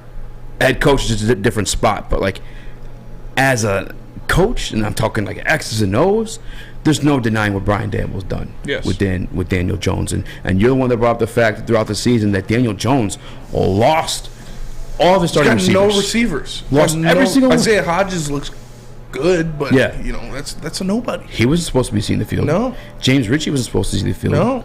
They traded what the hell is his name that's in Kansas City? Kadarius Toney. Like, well, Brian, and mind you too, that's 2 sets of coaches. And granted, one's his rookie year for Daniel Jones and Pat Schumer, I think it was, and then Joe Judge. To be fair, his competition is Joe Judge. in terms of like scheming offense, that's not much. But even Joe Judge has the same role Dan Campbell does to delegate that role and find somebody to like fit a scheme for Daniel Jones. Daniel Jones just broke a playoff record, if I'm not mistaken, by being the only guy to throw for 300+ yards instead of like 70+ rushing yards and 2 touchdowns as well. Like Brian Daboll, damn good coach. Yes. Now Dan Campbell beat him in that head-to-head. Yes. Because he's good at other things. Like he has a Ben Johnson. Mm-hmm. He has an AG. Like all that stuff comes into play. I guess it's like styles. Styles make matchups, and that's what it is when it comes like a Dan Campbell versus Brian Daboll. But like in terms of like losing, like the Detroit Lions right now, perfect example. They're at risk of losing a Ben Johnson. And in my opinion, if the Detroit Lions lose a Ben Johnson, the Detroit Lions are fucked. All right. Yeah. Unless they have somebody capable of replacing him, and I could be wrong on that one. That's one of the things I'm looking forward to being wrong about, and I hope that I'm wrong about it. the Detroit Lions losing Ben Johnson still be able to produce the way they did produce on offense this year. But when you have a Brian Daboll and it's his offense, when you have a Kyle Shanahan and it's his offense, when they lose a Mike McDaniels, when Brian Daboll loses whoever the hell his offense coordinator is this year, they're still going to be able to formulate something on that offense, and that offense is still going to be a strength because it's theirs. You know what I'm saying? Yeah. It's the same thing with my guy Sean McVay too. Sean McVay's lost plenty of coordinators, plenty of position coaches at this point. You see what happens to a guy his. like Dan Quinn when he loses a Kyle Shanahan. Their offense kind of crumbles. The team never gets back to where it was, because it is important to have a guy that can do that. It is important to have a guy that can be that X's and O's master when you aren't one yourself. And Dan Campbell will tell you himself he's not the X's and O's guy. He's not that kind of coach. So I expect them, even if they do lose Ben Johnson, they will take a step back, but I expect them to identify the right talent to kind of go out there and get a hire that will have a similar effect of Ben Johnson, because they did it one time already, and Dan Campbell has obviously shown that he has the propensity to identify the weak points and the highlights of his coaching staff and make adjustments based on the results that those are getting. So we've seen him do it with a guy like Anthony Lynn, moving on from him, going into a Ben Johnson. We saw him move away from Aubrey Pleasant. And I don't know if that's the only thing that helped the defense, but it definitely didn't hurt it, because the defense started playing a lot better. So he has the delegation ability to go out there and choose someone that will fit his scheme, to choose someone that will fit the mantra of how he wants to play football, and then look over it and oversee it and make sure it's working. So that is a different skill set, and he has proven, like Sam said, that he is a fantastic leader of men, that he is a guy that will go out there and can make things happen. And if the Lions didn't start 1-6, if the Lions started 2-5, he'd be coach of the year. The Lions started 2-5. That means they're in the playoffs. That means Dan Campbell wins Coach of the Year. That means they beat the Vikings in the playoffs. Like, it would have happened. Chris, you had your hand up? Yeah, I agree with everything you said in particular, Eazy, but the one counterpoint, and Spencer just kind of touched on it, is that at the end of the day, football is about winning, and while Brian Daboll seems to take more control of his team and be more, I guess, directly responsible for results, I think you do got to really give Dan Campbell a lot of credit, and not that you aren't, but the reason why you could still say Dan Campbell's a better coach is because the Lions looked like at the end of the year the better team than the Giants, and that was partly because Dan Campbell was selecting Ben Johnson, was selecting Aaron Glenn, was making the coaching changes and the shuffling that he was doing all year. That's extremely valuable, and at the end of the day, winning is everything. The best team is the one that you award the winner to. So, like, I know that's a stupid and cliche phrase, but that's in a straight head-to-head matchup. That would be the one argument. I agree with what you're saying. That would be the devil's advocate. So the way you present, and I agree with you with the point, and I said that during the whatever you want to call it, my take, that Dan Campbell beat Brian Daboll in the head-to-head matchup. Pardon it. But in terms of, like, you want to factor in the fact that Dan Campbell also hired an Anthony Lynn. That was a complete failure too. You know what I'm saying? Like, fair. Again, it's a styles thing, right? Like Dan Campbell's he's head and shoulders above Brian Daboll in the category of being a leader, being a head coach. You know what I'm saying? Like the guy you look forward to when all else fails. The guy you look forward to when you're sitting at 1-6. The guy's gonna pull you up from that 1-6. The guy, you know what I'm saying? Like a good teachable coach, but in X's and O's is Brian Daboll. So it's like, I guess there isn't an exact answer. It depends like what you're looking for in your head coach. Yeah. And that would be then different you find strokes your for answers. different folks. 100%. You know, it is like that. And you obviously like to have that kind of sustainability to where you know, if we lose an offensive coordinator, if we lose something like that, we still have an Andy Reid. We still have a Kyle Shanahan. We still have a Sean McVay. We still have somebody like that the offense isn't going to miss a beat, that you're not going to fall off of something like that. But it also does give you confidence that you have a guy like Dan Campbell, that these guys will play for him on every snap. These guys will play for him on every down. Every breath they take is going to be about football, because that's what it's like from the top. Yeah. They see the passion that he has for the game. They see what it means to him to produce a winner here, and it bleeds down throughout the entire organization. Yeah. I mean, I don't have a better way of summing it up. No, I mean, you hit. I can't. I don't have a rebuttal to that. I agree with you. Yeah. I want to say 100%, but you guys ruined it for me. So I'll just say I concur. I mean, Indubitably. the reality is that if you're a Lions fan or a Giants fan, you have to be thrilled with the jobs your respective head coaches are doing. Hey,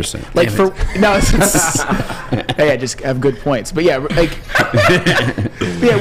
Dan Campbell, I was as big a skeptic as any, but now after seeing how they ended the season, seeing how they didn't quit on him when they were 1-6 and turned out to be 9-8, I'm all in. I think he is a guy that can be the coach that leads this team to, the promised land. I'm not going to say what the promised land is yet, but it's... Wait. Say one time.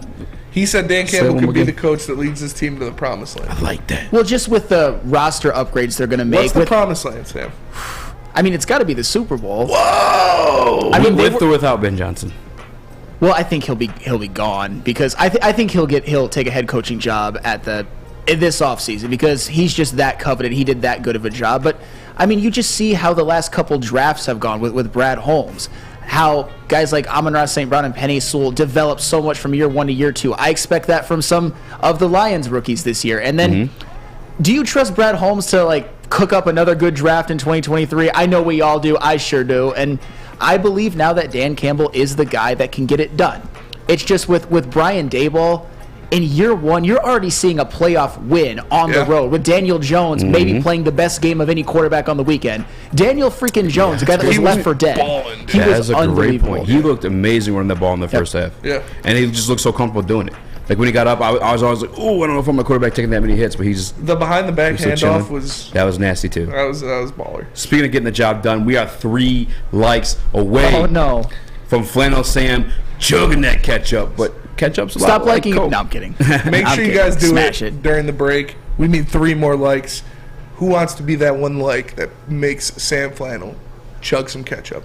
But if you want to chug some ketchup, they got bottles and bottles of Big Boy. They just lost the likes. Wintertime in Detroit is always better with comfort foods from Big Boy. Try the classic meatloaf or Cajun chicken Alfredo. What about breakfast? Their stuffed potato pancakes are back. They got the Lumberjack, Santa Fe Garden, or the Blockbuster. Stop into your local Big Boy today and satisfy those taste buds. We're 1 like away. Make sure you smash that like button.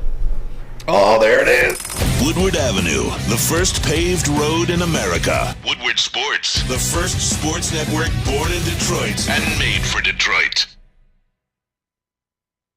When it comes to making your haircut truly an experience, there's no better place than Lady Jane's Haircuts for Men. Come to any one of our 26 Metro Detroit locations for an award-winning haircut experience and qualify for a chance to win a down payment for your dream home up to $200,000. Our precision haircut and talented stylists will have you looking good, feeling good, and give you a chance to change your life forever. Lady Jane's Haircuts for Men, open 7 days a week. Walk in anytime. It's wicked awesome.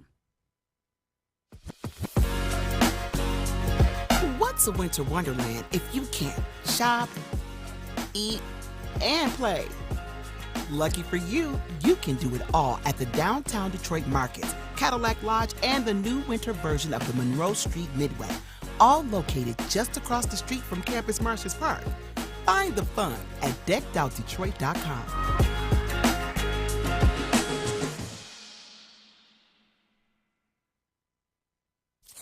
Have an opinion? Make sure it's seen and heard. Corner, jumper, tweet us, hop on the YouTube chat, slide in the DMS at Woodward Sports on all social media. Chili Peppers Tanning is where you'll find the cleanest salons in the D. Spotless, sanitized rooms with trained and certified tanning professionals. Join the Pepper Club. They got all the best deals. They beat all competitors by $5. $5, Flannel. That's a lot of ketchup. Don't forget to pick up Australian Gold, Designer Skin, Caltan, and Swedish Beauty Lotions. ChiliPeppersTanning.com. The hottest balls, the hottest deals, the darkest tans. ChiliPeppersTanning.com. You know the deal. Go there. Chili peppers tan. What's so funny? You know the deal. Go there. What up, though? Welcome back to the World Heavyweights live on WoodSports.com. I'm your boy Eazy, joined by my man Spinmo Rex. Chris in the T booth, JB Smooth in the 1s and 2s, and Flannel Sam. KETCHUP Sam. We officially crossed over the 100 like mark. We did. And we are awaiting the arrival of the beautiful bully Beth. She's a bully. To come and douse Sam in the mouth Oh, darn, she's gone. with sauce. Well, we're waiting for Beth. I feel like the clip just does numbers if Beth's doing it. It's being fair. That's fair. I mean, come on. That's fair. It's like a good. It's almost like a good thing for you now. This is less of a punishment. No. I'm married. Love you, honey. What's another woman? Yeah. Tunnel vision. Blinders on. That's impressive around here. I am impressive. Honestly, the men of Woodward Sports are pretty damn faithful. I'm not gonna lie. Yes, they are. Ryan Lentz almost damn near whooped the girl's ass for trying to give him a shot at the holiday party. I was impressed. Oh yeah. Wow. It was, and she was a beaut. Yeah, she was. As they all are. Lady Jane's around here. At least I don't know what ones y'all work at, but around here, you know. Yeah. She tried to give him a shot. He's like, no. Yeah, he's like, no. Stiff arm. Yeah. You got the stiff arm? Oh yeah. Damn. I'm surprised you didn't pull up the Dana White. If I'm being honest with you guys. Ooh. It was. Wouldn't go that far. Am I just too close to Dana White? I mean, he moved on already. He's still operating business. Yeah, that's fair. Kind of crazy though.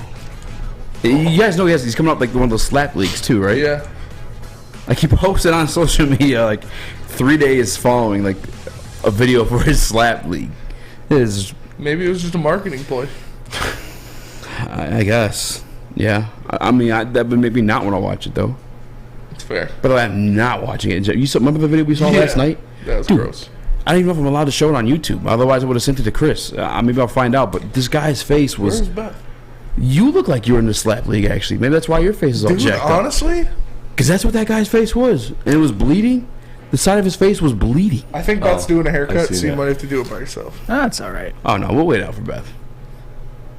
Why? I mean, why not? Yeah. I mean, it's up to the people. All right. Well, I guess we can make a new poll. Make a new poll. Do we wait it out for Beth?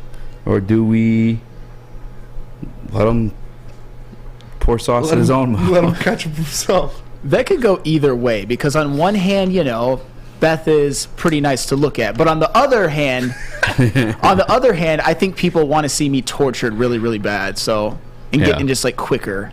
We'll see how that goes. That's fair. We spoke on obviously Dan Campbell and Brian Daboll, who would be coach of the year if Dan Campbell had made the playoffs. And a lot of you guys said, Dan Campbell, which it's a regular season award either way. Brian Daboll going out there and winning that playoff game just kind of further cemented a case for him. I don't know when the votes are tallied up, though, to be honest with you. By the way, I just found out that Sauce Gardner was a first-team All-Pro in his rookie year, which hasn't been done in 40 years. And I don't know how I'm as confident as I did previously in Aiden Hudson winning that award. But speaking of the devil, Brian Daboll won his playoff game. If Dan Campbell were to make the playoffs this year, it would have been as a 7th seed. The 7 seeds since entering the playoffs are now 0-6 in the NFL. 0-6. I mean, like, goddamn, one of them won the game. And if I'm being quite honest with you guys, I don't know if the Detroit Lions would have beat I'm being honest with you guys, the Detroit Lions wouldn't have beat the San Francisco 49ers. Not the 49ers, no. No, and that's who they would have played. Yes. The 7th seed's a waste. It's a big money grab by the NFL. Or how are we feeling about that? Are we still enjoying the extra games? I'm enjoying these guys are just never going to win? I'm enjoying the extra games for sure. I mean, the Bills game was close against Miami, but it is obviously money grab. That's what it is. They want more football. They want more eyes. They want more broadcast numbers for sure. So I don't hate it. It is a business at the end of the day, but yeah, is it getting kind of watered down like that ketchup over there that Sam's about to squirt into his own mouth? It's like, no. I still think playoff football is playoff football. In the NFL, more than any other sport, any given day you can go in there and you can beat a team. So it's going to happen eventually, but man, I don't know. It's not. I'm not sick of it yet. But it's definitely a bad trend. It is kind of crazy, though, how 7 seeds, where you say they're 0-6. I mean, that's because the NFL is the ultimate parity league where any team feels like they can go into a season and they can win it, especially in the playoffs. I mean, if you get in the dance, theoretically, you can win. But if you're a 7 seed, which was very, very recently added, I mean, obviously you can't. And when 7 seeds lose this bad so often, you start to think, like, why are you even in the playoffs? Maybe they didn't belong. And as Eazy and Spence were saying, the Lions, if they would have gotten into the playoffs, I think against most teams they would be very, very dangerous. And they would have maybe given San Francisco a better fight than Seattle did. But I don't think they're winning in San Francisco against this team that has the best defense in the NFL, that has Nick Bosa and an offense full of weapons. I mean, Christian McCaffrey, Brandon Ayuk, Deebo Samuel, George Kittle, Trent Williams, probably the best offensive lineman in the NFL. This is the 49ers. I mean, if you're a number 2 seed, you're still kind of a juggernaut, theoretically. And before they added the 7 seed, you would get a bye. Yeah. So, I mean, the early returns are that maybe the 7 seed isn't necessarily needed, but as a football fan, I obviously enjoy the extra game. I mean, more football is usually good to an extent. Yes, for the most part. It is. I guess as a consumer, I can't complain about the extra games. I watch every single last one of the games. Even like the San Francisco 49ers game was the one that I missed a little bit of because I knew what was going to happen. Although Seattle looked pretty good in the first half, not going to lie. But had us in the first half. Not gonna lie, yeah, didn't end too well for them. But yeah, I'm with you guys too. And to the Dan Campbell point, like, I don't know, we would have been a playoff team, and you would have had that merit. And actually, it would have been a hell of a one too because of how you started the season. But if we got stomped out like that in the playoffs, it also would have hurt. That would have hurt. It would have hurt. But it would have been a learning experience either way. I think it would have been a good experience for a very young team to go there into San Francisco to get those minutes in a playoff game. Obviously, the game in Lambeau felt like a playoff game because it was somewhat of a win-and-in situation. Yeah. But a legitimate playoff game means something else, and it would have been great. Obviously, you want to see the team in the playoffs, first of all, just because, hey, we're in the playoffs, we can make something happen. Who knows? But even if you go into San Francisco and you get, waffle stomped, it's just what? You never heard that term? No. Waffle stomp? That's when you got boots? No. I don't know if you want to. I mean, if you feel like it. Should I? No. Is it like a sex term? No. Oh, what is it? You poop in the shower and you stomp it down the drain. Yeah, it's a waffle stomp. Why is that a waffle? Because the grate of the shower drain. Oh. So you gotta stomp it down. But like I said, it would have been a great experience for the young Lions and that young team to get that playoff atmosphere down in San Francisco, which San Francisco fans do ride for their team. So I would have loved to see it, but I don't think they would have beat the 49ers. Philip C says, with the Lions so hot from beating Green Bay, they could have beaten the 49ers.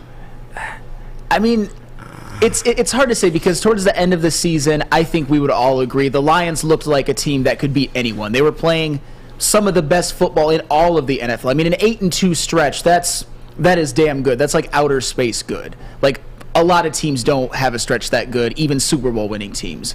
But the 49ers, to me, they're even a bit different, like a hedge above even the Eagles. I think the 49ers to me are Super Bowl or bust. They're that good. Do I think, like I said before, do I think the Lions could have given them a little bit of a more consistent threat than the Seahawks, who gave them a first half threat but collapsed in the second half? Sure, that could have been possible. And I would want the Lions, even if they were to lose, to get experience in the playoffs because that would just be such a spectacular job as a coaching staff, as players, to go from 3 wins one year to a 1-6 start to playoffs.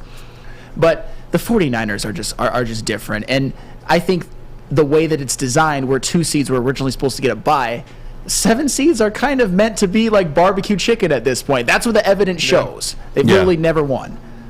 Yeah, I can't even think. I mean, Miami did put up a hell of a fight. Miami was close. That was kind of crazy, by the way. That was like... What was your interpretation of that? I don't know what the hell to make of it. That was insane. The two... Wait, was Miami the 7th seed? Yes. Yeah, they were. Yeah, that's right. Buffalo's too. 7 seeds that put up the biggest fight were Miami losing to the Bills by 3, and in 2020, the Colts lost to the Bills by 3. Wow. I mean, the Bills just struggle with those 7 seeds. They do. But those are the only teams that lost by less than 2 scores. Makes the Lions feel like it deserves 7th seed because they struggle with us too at a certain point. Yeah, that's true. Before ultimately whooping that ass. Well, we're going to work on getting Beth in here to put liquids in Sam's mouth. I did make that sound as awkward as possible because that's what I do best. But before I do that, let me tell you guys about Swiss Insurance, all right? Because they're here to insure all those jewelry and other collectibles you got over the holidays. For the last 8 weeks, Swiss has saved its clients an average of 26% on their insurance premiums while increasing the coverage. That's a lot of money to spend on your season tickets. And you invite your old boy Eazy to when you get season tickets for the Detroit Lions. Go Detroit Lions, go Pistons, go Red Wings for my guys Swiss Insurance, and go Woodward Heavyweights. I messed that one up. We'll be right back. We don't like to brag that we are the toughest sports network in Detroit, but we do have a guy named Duren on our side. Lemieux and McCarty, who've had a good knockdown drag up. There they go, right on the whistle. They were talking to one another. Woodward Sports. By now you know me, Christina Gennari, as the obvious choice in real estate. And you know my website, soldchristina.com, as your #1 resource for buying or selling your home. Myself, along with my amazing staff, pride ourselves on making your home buying and selling experience a relaxing and easy one. Come see why we are the obvious choice. Christina Gennari at soldchristina.com, the obvious choice in real estate. Get a shot up. This is for the win. All of Detroit's sports teams live on Woodward. All of Detroit's sports coverage lives on Woodward Sports. Driving the best in Detroit sports coverage. What up, though? Welcome back to the Woodward Heavyweights live on WoodwardSports.com. I'm your boy Eazy, joined by my man Spinmo Rex. What up, though? We got Puffer Face. JB Smooth and Young Chris in the booth. KISSING. Ketchup Sam in the Maz chair. And we were bragging. I was bragging. I'm sorry, I tried to make that a French thing there. Oui. About how we really wrong around these parts. Because we just folk told y'all about Malcolm Rodriguez. If you go back to our draft analysis and every draft pick, we're pretty spot on. I'm not gonna lie. Yeah. Even James Houston, literally, I think I have to listen to that one back. But and you guys can, of course, at the Woodward Heavyweights YouTube channel. But we did a power ranking. Oof. Yeah. You don't have to put mine up there. We power ranked the Detroit Lions roster before the season started. And I want to do a review of those.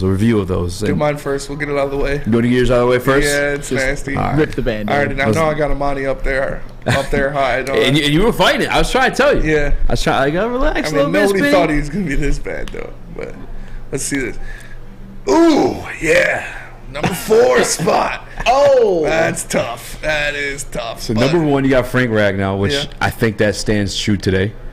Number 2, Penei Sewell. That actually might be true as well. Yeah, I'd feel Sam, Penei Sewell. It might not be exact, but it's not like a bad take or anything. Yeah. They were a damn good unit.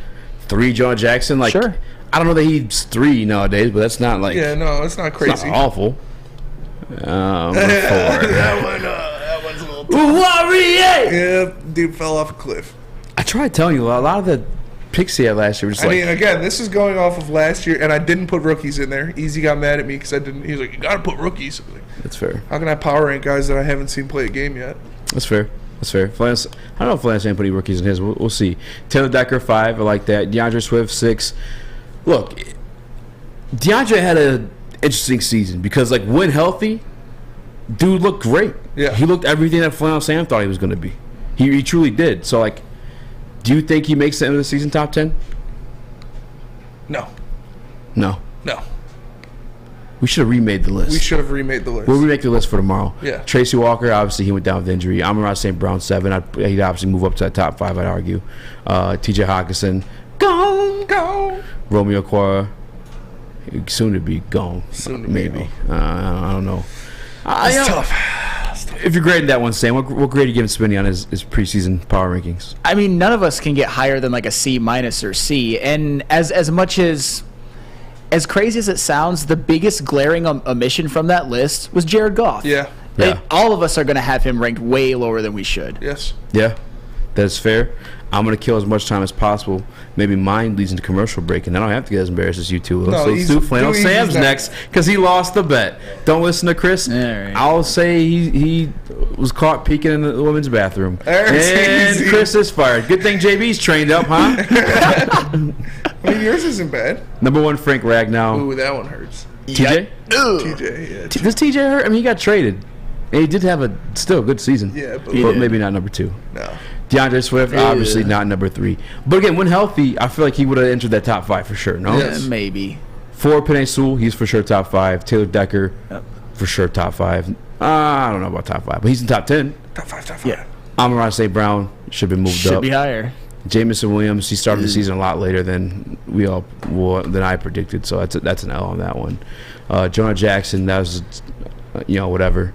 Amani just didn't belong in anybody's. Yeah, no. Just didn't belong in anybody's. I mean, after last year, you thought he'd be a factor. We all made that mistake. Yes. We'll see. Well, I had towards the bottom though, because I know how to feel about it.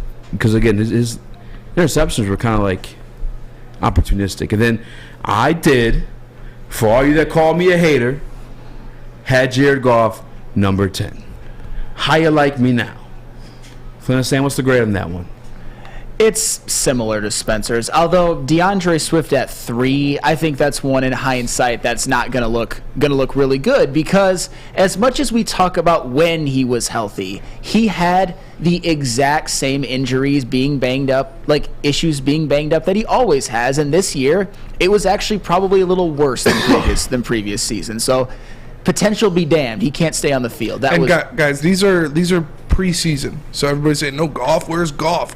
These are the preseason rankings. These are what we did before the season started. Yep, preseason rankings. And I can't let this one slide. And I'm going to be guilty, I believe, as well. I forgot. But, like, the J-Mo at 7. Yeah. As much as we love J-Mo and sort of think that his potential is off the charts. Yeah. This season, I mean, he played in, 6 games? Mm-hmm. Had 5 or 6. Had two touches. Mm-hmm. One of them, which actually tore my heart out, was called back by a penalty on that flea flicker, which really showed how explosive he can be. But Jamison Williams, unfortunately, although I don't expect this to be a trend, was pretty much a non-factor. Yeah, but part of it was the chemistry with him and Goff's inconsistency with the deep ball. I'm not saying he can't throw it, but it's just inconsistent with it, and I factor that because, and the touches he had though, or opportunities he had, I should say. If you really think about it, you said this last week, I think it was, all scoring plays. Yes. Or the potential to be scoring 5. plays. The one against the Jets, yes, a potential touchdown there. Yeah. The one in Green Bay was literally a touchdown, but it got called back because of the holding. The situation obviously against Minnesota was a touchdown. Would have cut the run in a little bit. Would have cut the run in a little bit, and that one, whatever, probably a little bit more debatable on that front, but. I mean, the potential for Jamison Williams, my Lord. Yes. And if we have time, let's go ahead and jump into Flannel Sam's. Oh, boy. I actually didn't get a good look at yours. Penei Sewell, 1. I'm not mad at that. No. Yeah. Frank Ragnow, 2. Not mad at that. Decker, 3. Swift, 4. Yeah. But again, I'm giving everybody passes on the Swift situation because of what happened. Yeah. Amon-Ra, I'd say Amon-Ra would be top 5 if we're making this list today, right? Yes. Probably top 3. Be top 3. Hawkinson's gone.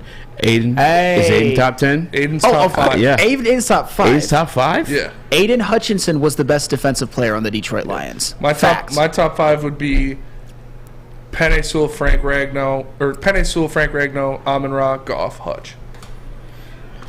Who do you think's the biggest golf hater on the show between all 3 of us? Probably me. Are you? I don't know. I think Eazy.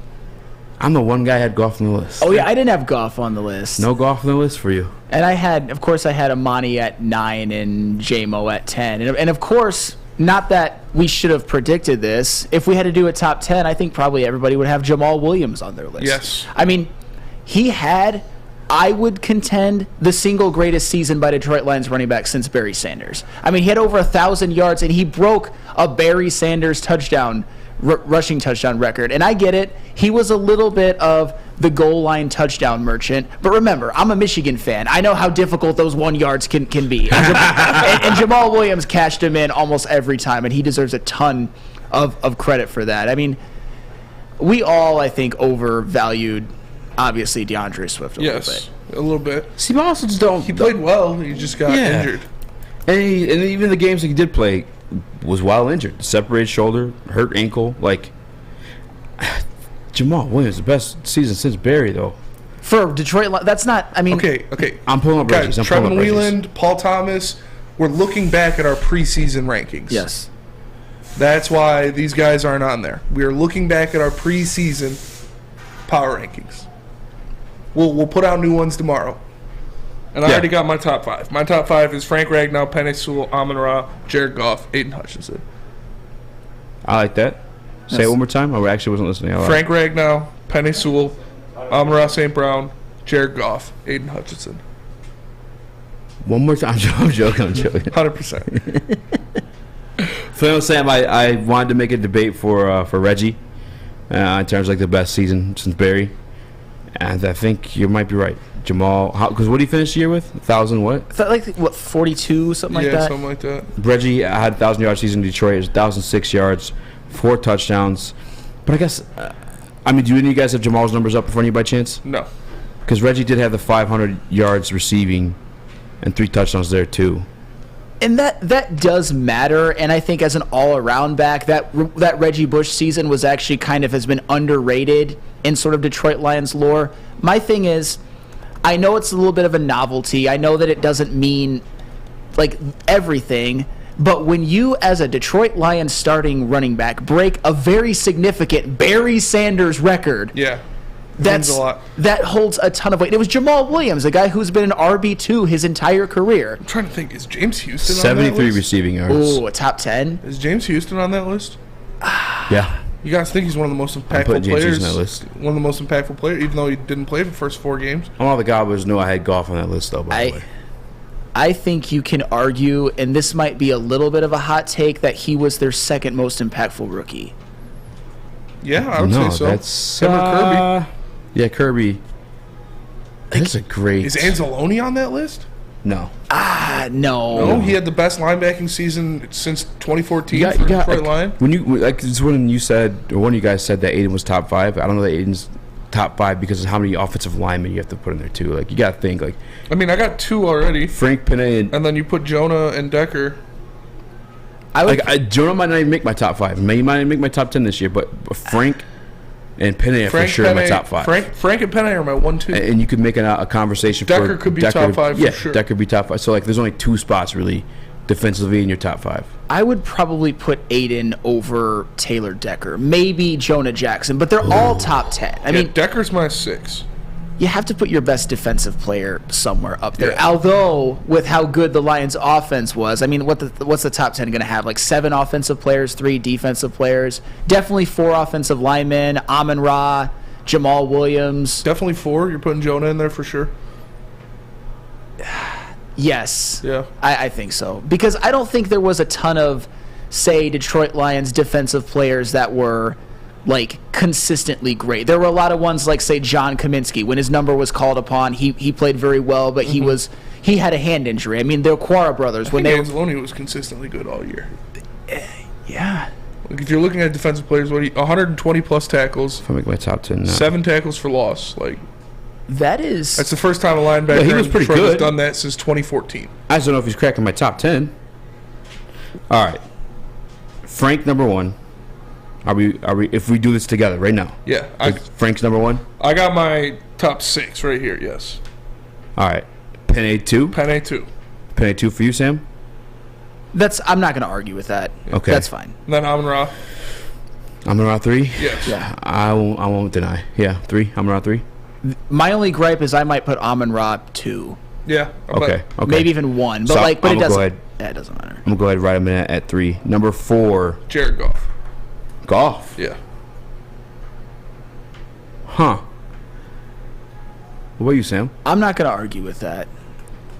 We gotta go to break. Yeah. So we're gonna all pause and sit on that one. But Smitty, tell us about Planet Fitness. I will, because Planet Fitness is the official studio sponsor of the Woodward Sports Network. Also the home of the judgment-free zone, where you can work out in a non-intimidating, judgment-free atmosphere. And you can do that for just $10 a month, or upgrade to the Black Card for unlimited guest privileges, hydro massage, and more. Join In Club or online at planetfitness.com. It's Planet Fitness, where your fitness is essential. Planet, you might have to do it yourself. Detroit fans were there. 11 Stanley Cups. Detroit fans were there. 4 World Series wins. Detroit fans were Who's another name you put at 4? Because you said you put Aiden at 5, right? Lions playoff win in 1991. I put Aiden at 5, Detroit and fans then were there. I got Decker at 6. Where the fans are. You don't think Goff's 4? At work and at home. We're there with smarter security solutions. featuring complete automation with customized alerts and more. For over 90 years, we've been the company that's been counted on to protect what matters most, all with personalized service and care. Right now, for a limited time, receive a free video device plus free installation with a new home system. Guardian Alarm. We protect Michigan. Love Woodward Sports? Love wearing clothes? Then you should be wearing Woodward Sports clothes. Check out our full line of merch at woodwardsports.com. Just click on Shop. We have all your favorite designs, like Dan Campbell kneecaps, Beverly Hills Golf, Woodward Golf, and of course, our own logoed out merchandise. Men, women, infants, kids all love Woodward Sports. Impress your friends. Impress your boss. Impress your dog. Buy Woodward Sports merch today. At Alta, uptime matters. Alta Equipment has everything you need to get the job done. You got a big project coming up? Alta has you covered. Call them today at 844-GO-TO-ALTA. Again, that's 844-GO-TO-ALTA. Alta Equipment where uptime matters.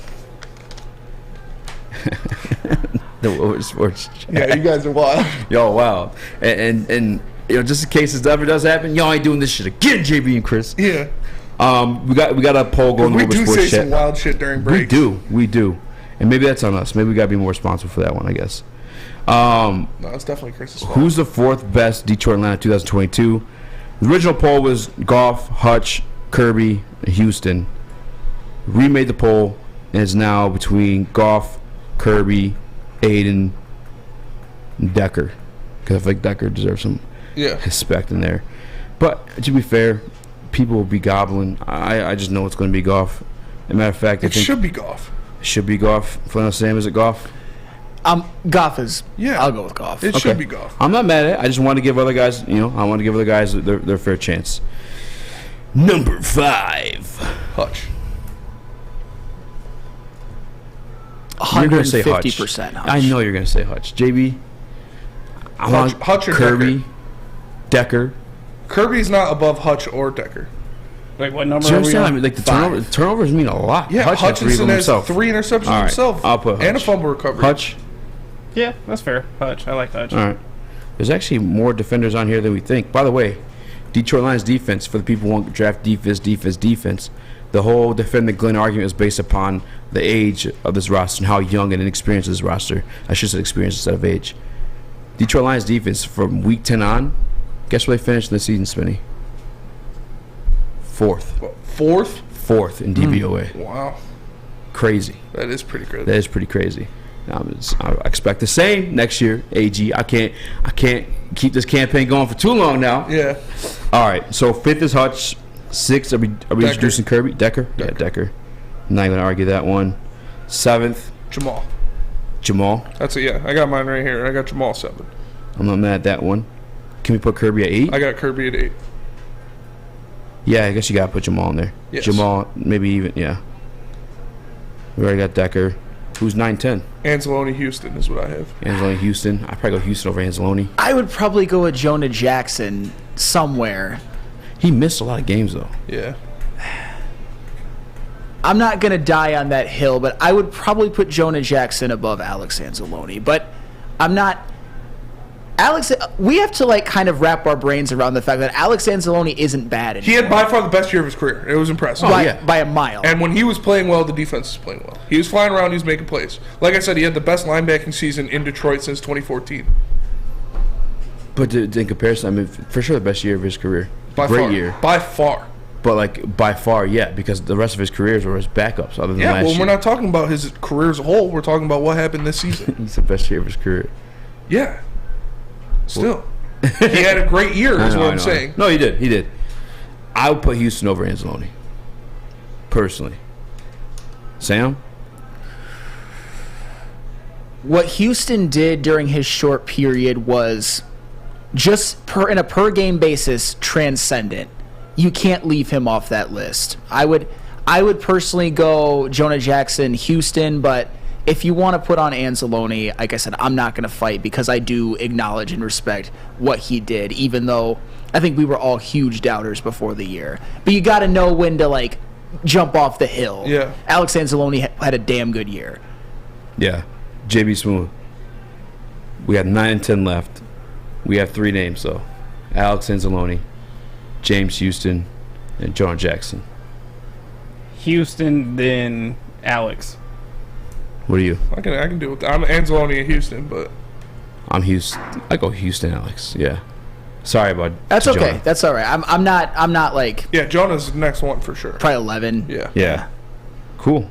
Did we miss anybody obvious? I don't Probably. think so. I mean, we did it like live on the spot. I don't think we usually did. I don't think we really missed anybody that obvious. No. Malcolm. We didn't. Malcolm would be right. It'd be Malcolm The B. next ones would be Okuda's like not making it. No. Not top 10, no. the next ones would be Houston or would be Malcolm, Jackson, Okuda, McNeil, Maybe like Deshaun Elliott. Deshaun Elliott. Had Yeah. a great year. But they're all Did have in a like that great year. next tier. I Yeah. don't think we missed anybody that important. Cool. I thought there was going to be a lot more debate in that one. No. You guys ready to talk about Ben Johnson? I'm ready to see Flannel give himself a catch-up shooter. Yeah. I'm just trying to get better it's all the time. time as possible. But if you guys think it's time, is she still cutting? I think it's time. Yeah. Yeah. I mean, we only got 10 I minutes think it's left. time. All right, we have 15 minutes left, sir. We only have 10 minutes left. Bryce Young's 5'6". Dude, somebody I saw, obviously our videos getting clickbait as like we wanted to draft a quarterback. Yeah. And somebody commented like, quit saying Bryce Young's 5'6". Dude, that was all over the comments. Oh, it's yeah. it's all in good fun. The point is that how is many 5'6". times do he's not 5'6". How many Like times do 5'7". people like if you're listed at 6 feet, you're obviously waiting. 5'6".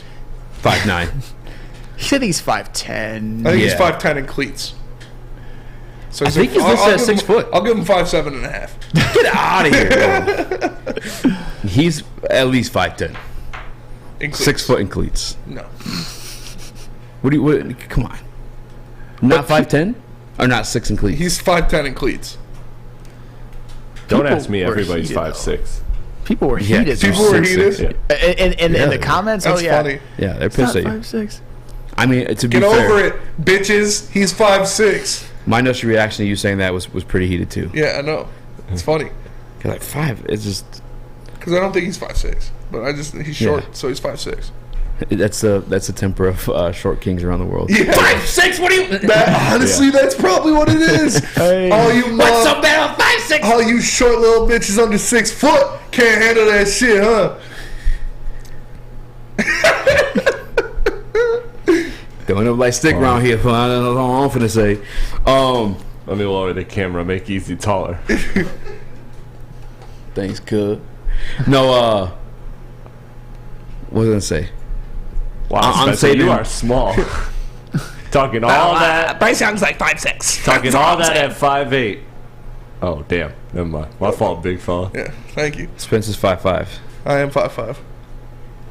You're a lightweight too. You got to see me hop out of this chair. I am a lightweight. I've only done more than 2 shots in my life on one occasion. What was the occasion? Bar mitzvah. Martin Luther King Day. Yeah, of course. What were we taking shots of, Eazy? Hennessy. Martin Luther King. I was gonna say it, but I can't say that. Ooh, do you want like a slight little sort of point of argument? R.J. Graham in the Woodward Sports Chat put Jeff Okuda at number 4 on his list of top Lions. This season. Yes. 4 is pretty high. Jack, he should probably be in the top 10. I don't think so. He ended the season so poorly. He was injured. Yeah, but like he still was out there and played. Speaking of the chat, though, I'm with JK or J Cruisin 71. Number 1's Ben Johnson. Hands down, without Yeah, doubt. oh, yeah. Jared Goff doesn't squeeze his way into that top 10 without Ben Johnson. Detroit Lions fans should be fearful of losing Ben Johnson. I don't care what you guys, how much credit you want to give Dan Campbell for the researches last year. Go to my page, or I'll dig up the videos we play on tomorrow's show. Jared Goff in his exit interview. Yeah, I love Ben Johnson. I hope we bring him back next year. He's got that weird little list. That's too funny. Jesus, man. But it's Ben Johnson. I mean, tell me, you saw the situation with Matt Ryan. Yeah, Matt Ryan lost his offensive genius. Yes. But Matt Ryan happened. Declined. Bodie Collection Stop says pretending this ain't the case. I don't Bodie get it. Collection said Henny for MLK Days is American as it gets. Facts. Big facts. But, I mean, Stig was talking about this on the morning show, too. And I No love you, Stig. Cristal. But he was like, Eazy presents his arguments without facts. Was it facts? You want facts? I got a couple, because these are two things I was able to research before we went live today. In the first 8 games of the season, Detroit Lions averaged 16 points per game. Yes, they did. Ben Johnson gets involved. Anthony Lynn gets fired. That thing jumps to 22 the following games with Jared Goff. Because I took out the games with Tim Boyle, Tim Boyle starting before you people in the chat try to scramble and hurry up and say that one, right? A full offseason of Ben Johnson implementing his scheme, his genius into Jared Goff. In 2 days I sat down and he was like, what do you think you're good at? It's 2 days, not 2 weeks like that weirdo on YouTube likes to tell you. That, what's it called? Waffle iron? Waffle stomp. That waffle stomp on YouTube likes to tell you. All right, it was 2 days, not 2 weeks. Ben Johnson drew up an offense. All right. You know what that offense did? Gave Jared Goff a top 3 season of his career. Unarguably. Oh, yeah. You know what that offense did? Gave Jamal Williams of his first 1,000-yard season. Yeah. Jamal Williams, a backup running back. Yeah. And broke Barry Sanders' single-season touchdown record. Thank you. Ben Johnson is the key to all this. And became the first Lions offense in history to have over 4,000 passing yards and over 2,000 rushing yards in the same season. And that's the Lions offense that had who in the hell? Matthew Stafford? Matthew Stafford, Calvin Johnson, Barry Sanders, Calvin Herman Johnson, Moore. and Reggie Bush at the same time? Yeah, Herman Moore and Barry Sanders at the same time. Like, come on. They try to get some of the credit to Mark Brunell. No disrespect to Mark Brunell. Mark Brunell was there when Jared Goff was looking like dog water. Hot dog water, yeah. Like, let's be real. Yeah. You guys want facts. Ben Johnson was the key to all this, and we can argue Giving this Mark when we come Brunell back. more credit than Ben Johnson. That's Because they're talking about replacements for Ben Johnson. Mark Brunell deserves some credit for sure. He definitely helped, but giving him more credit than Ben Johnson that's a little it's a little cousiny. But I can tell you guys about the butchery. Because it's the official meat supplier of the Woodward Sports Network, you can call 248-682-2697. Yes, 248-682-COWS. Or move on over and order online at thebutcherysl.com. Shipping included for Woodward Sports customers. The Butchery. Meats, eats, and treats. Sandwiches to die for. Wagyu meats and artisan breads inspired by the legend Chef Dave. Only the best of the best for our meat-loving customers. An old-school butcher shop from a new-school perspective. Make sure you download the Woodward Sports app in the App Store and the Google Play Store today. Take Woodward Sports with you wherever you go and listen live on your phone or mobile device.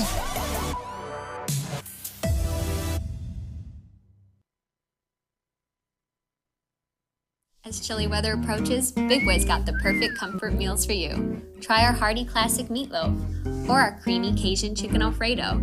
These will be sure to leave you craving for more. How about breakfast? Our stuffed potato pancakes are back with our lumberjack, blockbuster, and Santa Fe garden. These potato pancakes will definitely fill you up. Whether it's for breakfast, lunch, or dinner, come stock up on the perfect comfort meal today. We'll see you soon at Big Boy.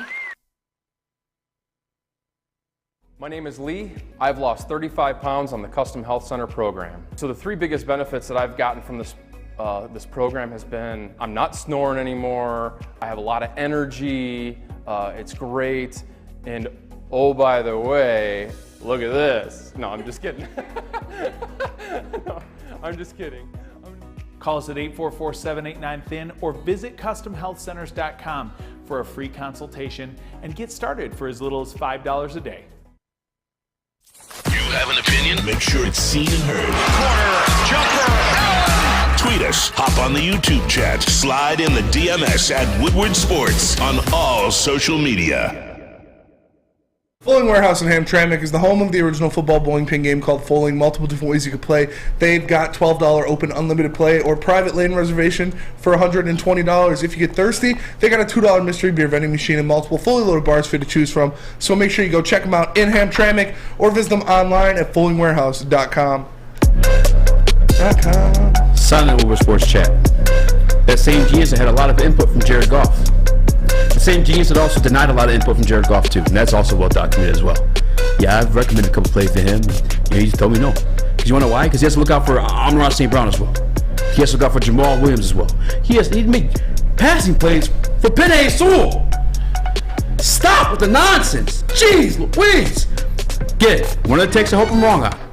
Flannel Sam, you look fired up. No, I don't.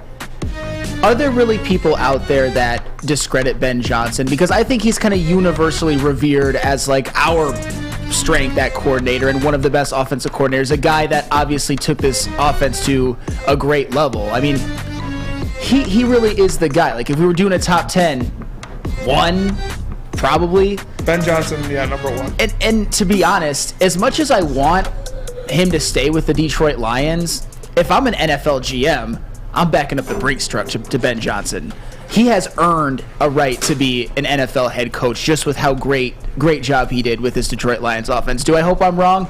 Absolutely, but I respect the hell out of him. He is the best offensive coordinator of my lifetime. That's for damn sure. This offense was creative. They schemed guys open, stuff that you almost never saw before. I mean, we had Joe Lombardi, like Jim Bob Cooter. A lot of duds, I would say. A lot of duds. A lot of duds. A lot of duds. Beth's finishing up the back of the neck right now, so she should be over here. Well, I wanted Rachel to do it. Very soon. What? I want Rachel to do it. You already said Beth could do it. Yeah, but Beth took too long. She did. And Rachel looks very nice today. She does. She should be shown off. She's wearing new clothes. Those are new? They're not new. Pants are new. Oh, well, pants is fire. Yeah. Are we doing this? Yeah. Yeah. All right. Well, he does it twice. Beth literally got the guy just stood up. We're doing it twice. Yeah. Twice? Right. That's not the rules. Oh, here she comes. Oh, well, I guess. Listen, we could do it together. No, you gotta do it. Yeah, you gotta do it over here. Dear Lord. Well, no. Look, you want to show off her pants. I guess you can't see them now. You can't see anything. Yeah. They're brand I new. put ketchup in his mouth. Yeah. Here she comes. Let's We gotta do it over here. All right, I'm coming. Yeah. Right. I'm a-coming. Here she comes. Should I just leave it like with Who?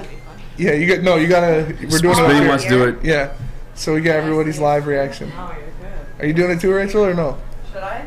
Hello. I don't know how it would work, but yeah. What are we? Wait, did you shake it up? Giving him a ketchup. Yeah. I'm really nervous. Well, come over here and shake it. Well, we're all just quiet looking at it. It's not good for like. Hey, yo! All right. 5 seconds. I'll start the timer. 5 seconds? 5 seconds. Wait, Rachel, I need a towel. Ew. Here, there. Oh, that's we got gross. some over there. Do you want one of my? I can't reach your face. I guess I can I can't reach your face.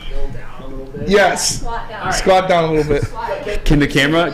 Oh yeah. Oh my God. All right. Ready?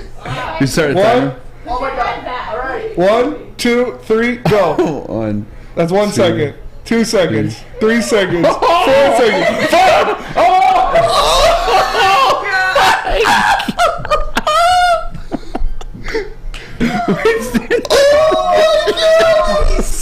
So gross. Are you okay? Zoom back into this guy's face right now. Absolutely not. Stand up. You're the best, man. Oh my God. Are you alright, man? I'm good. When it was just like Did you eat it? He did, like a little freak. Oh, I mean, there's No, some, in his there's some in hand. your hand. Do we make him lick it out of his hand? No, man. Oh Did you my go God, over the you are time? a trooper for that. How tough was that? Beth, was that as satisfying as you expected it to be? That was just like tough to watch. Oh my God. Just like getting the aerial down view. Yeah. Oh yeah, you and saw. like, the layer of spit. I told you 5 seconds was too much. It was just, that was a lot. Yeah. I don't recommend. 3. Yeah, you probably Post- needed 3. the sweet Post spot. fight interview. What do would've been you gotta say about? He's gonna throw up, dude. I feel like he's about to throw up. You want some water? Maybe in a minute. I need to brush up on my football picks. This sucked. But you know what?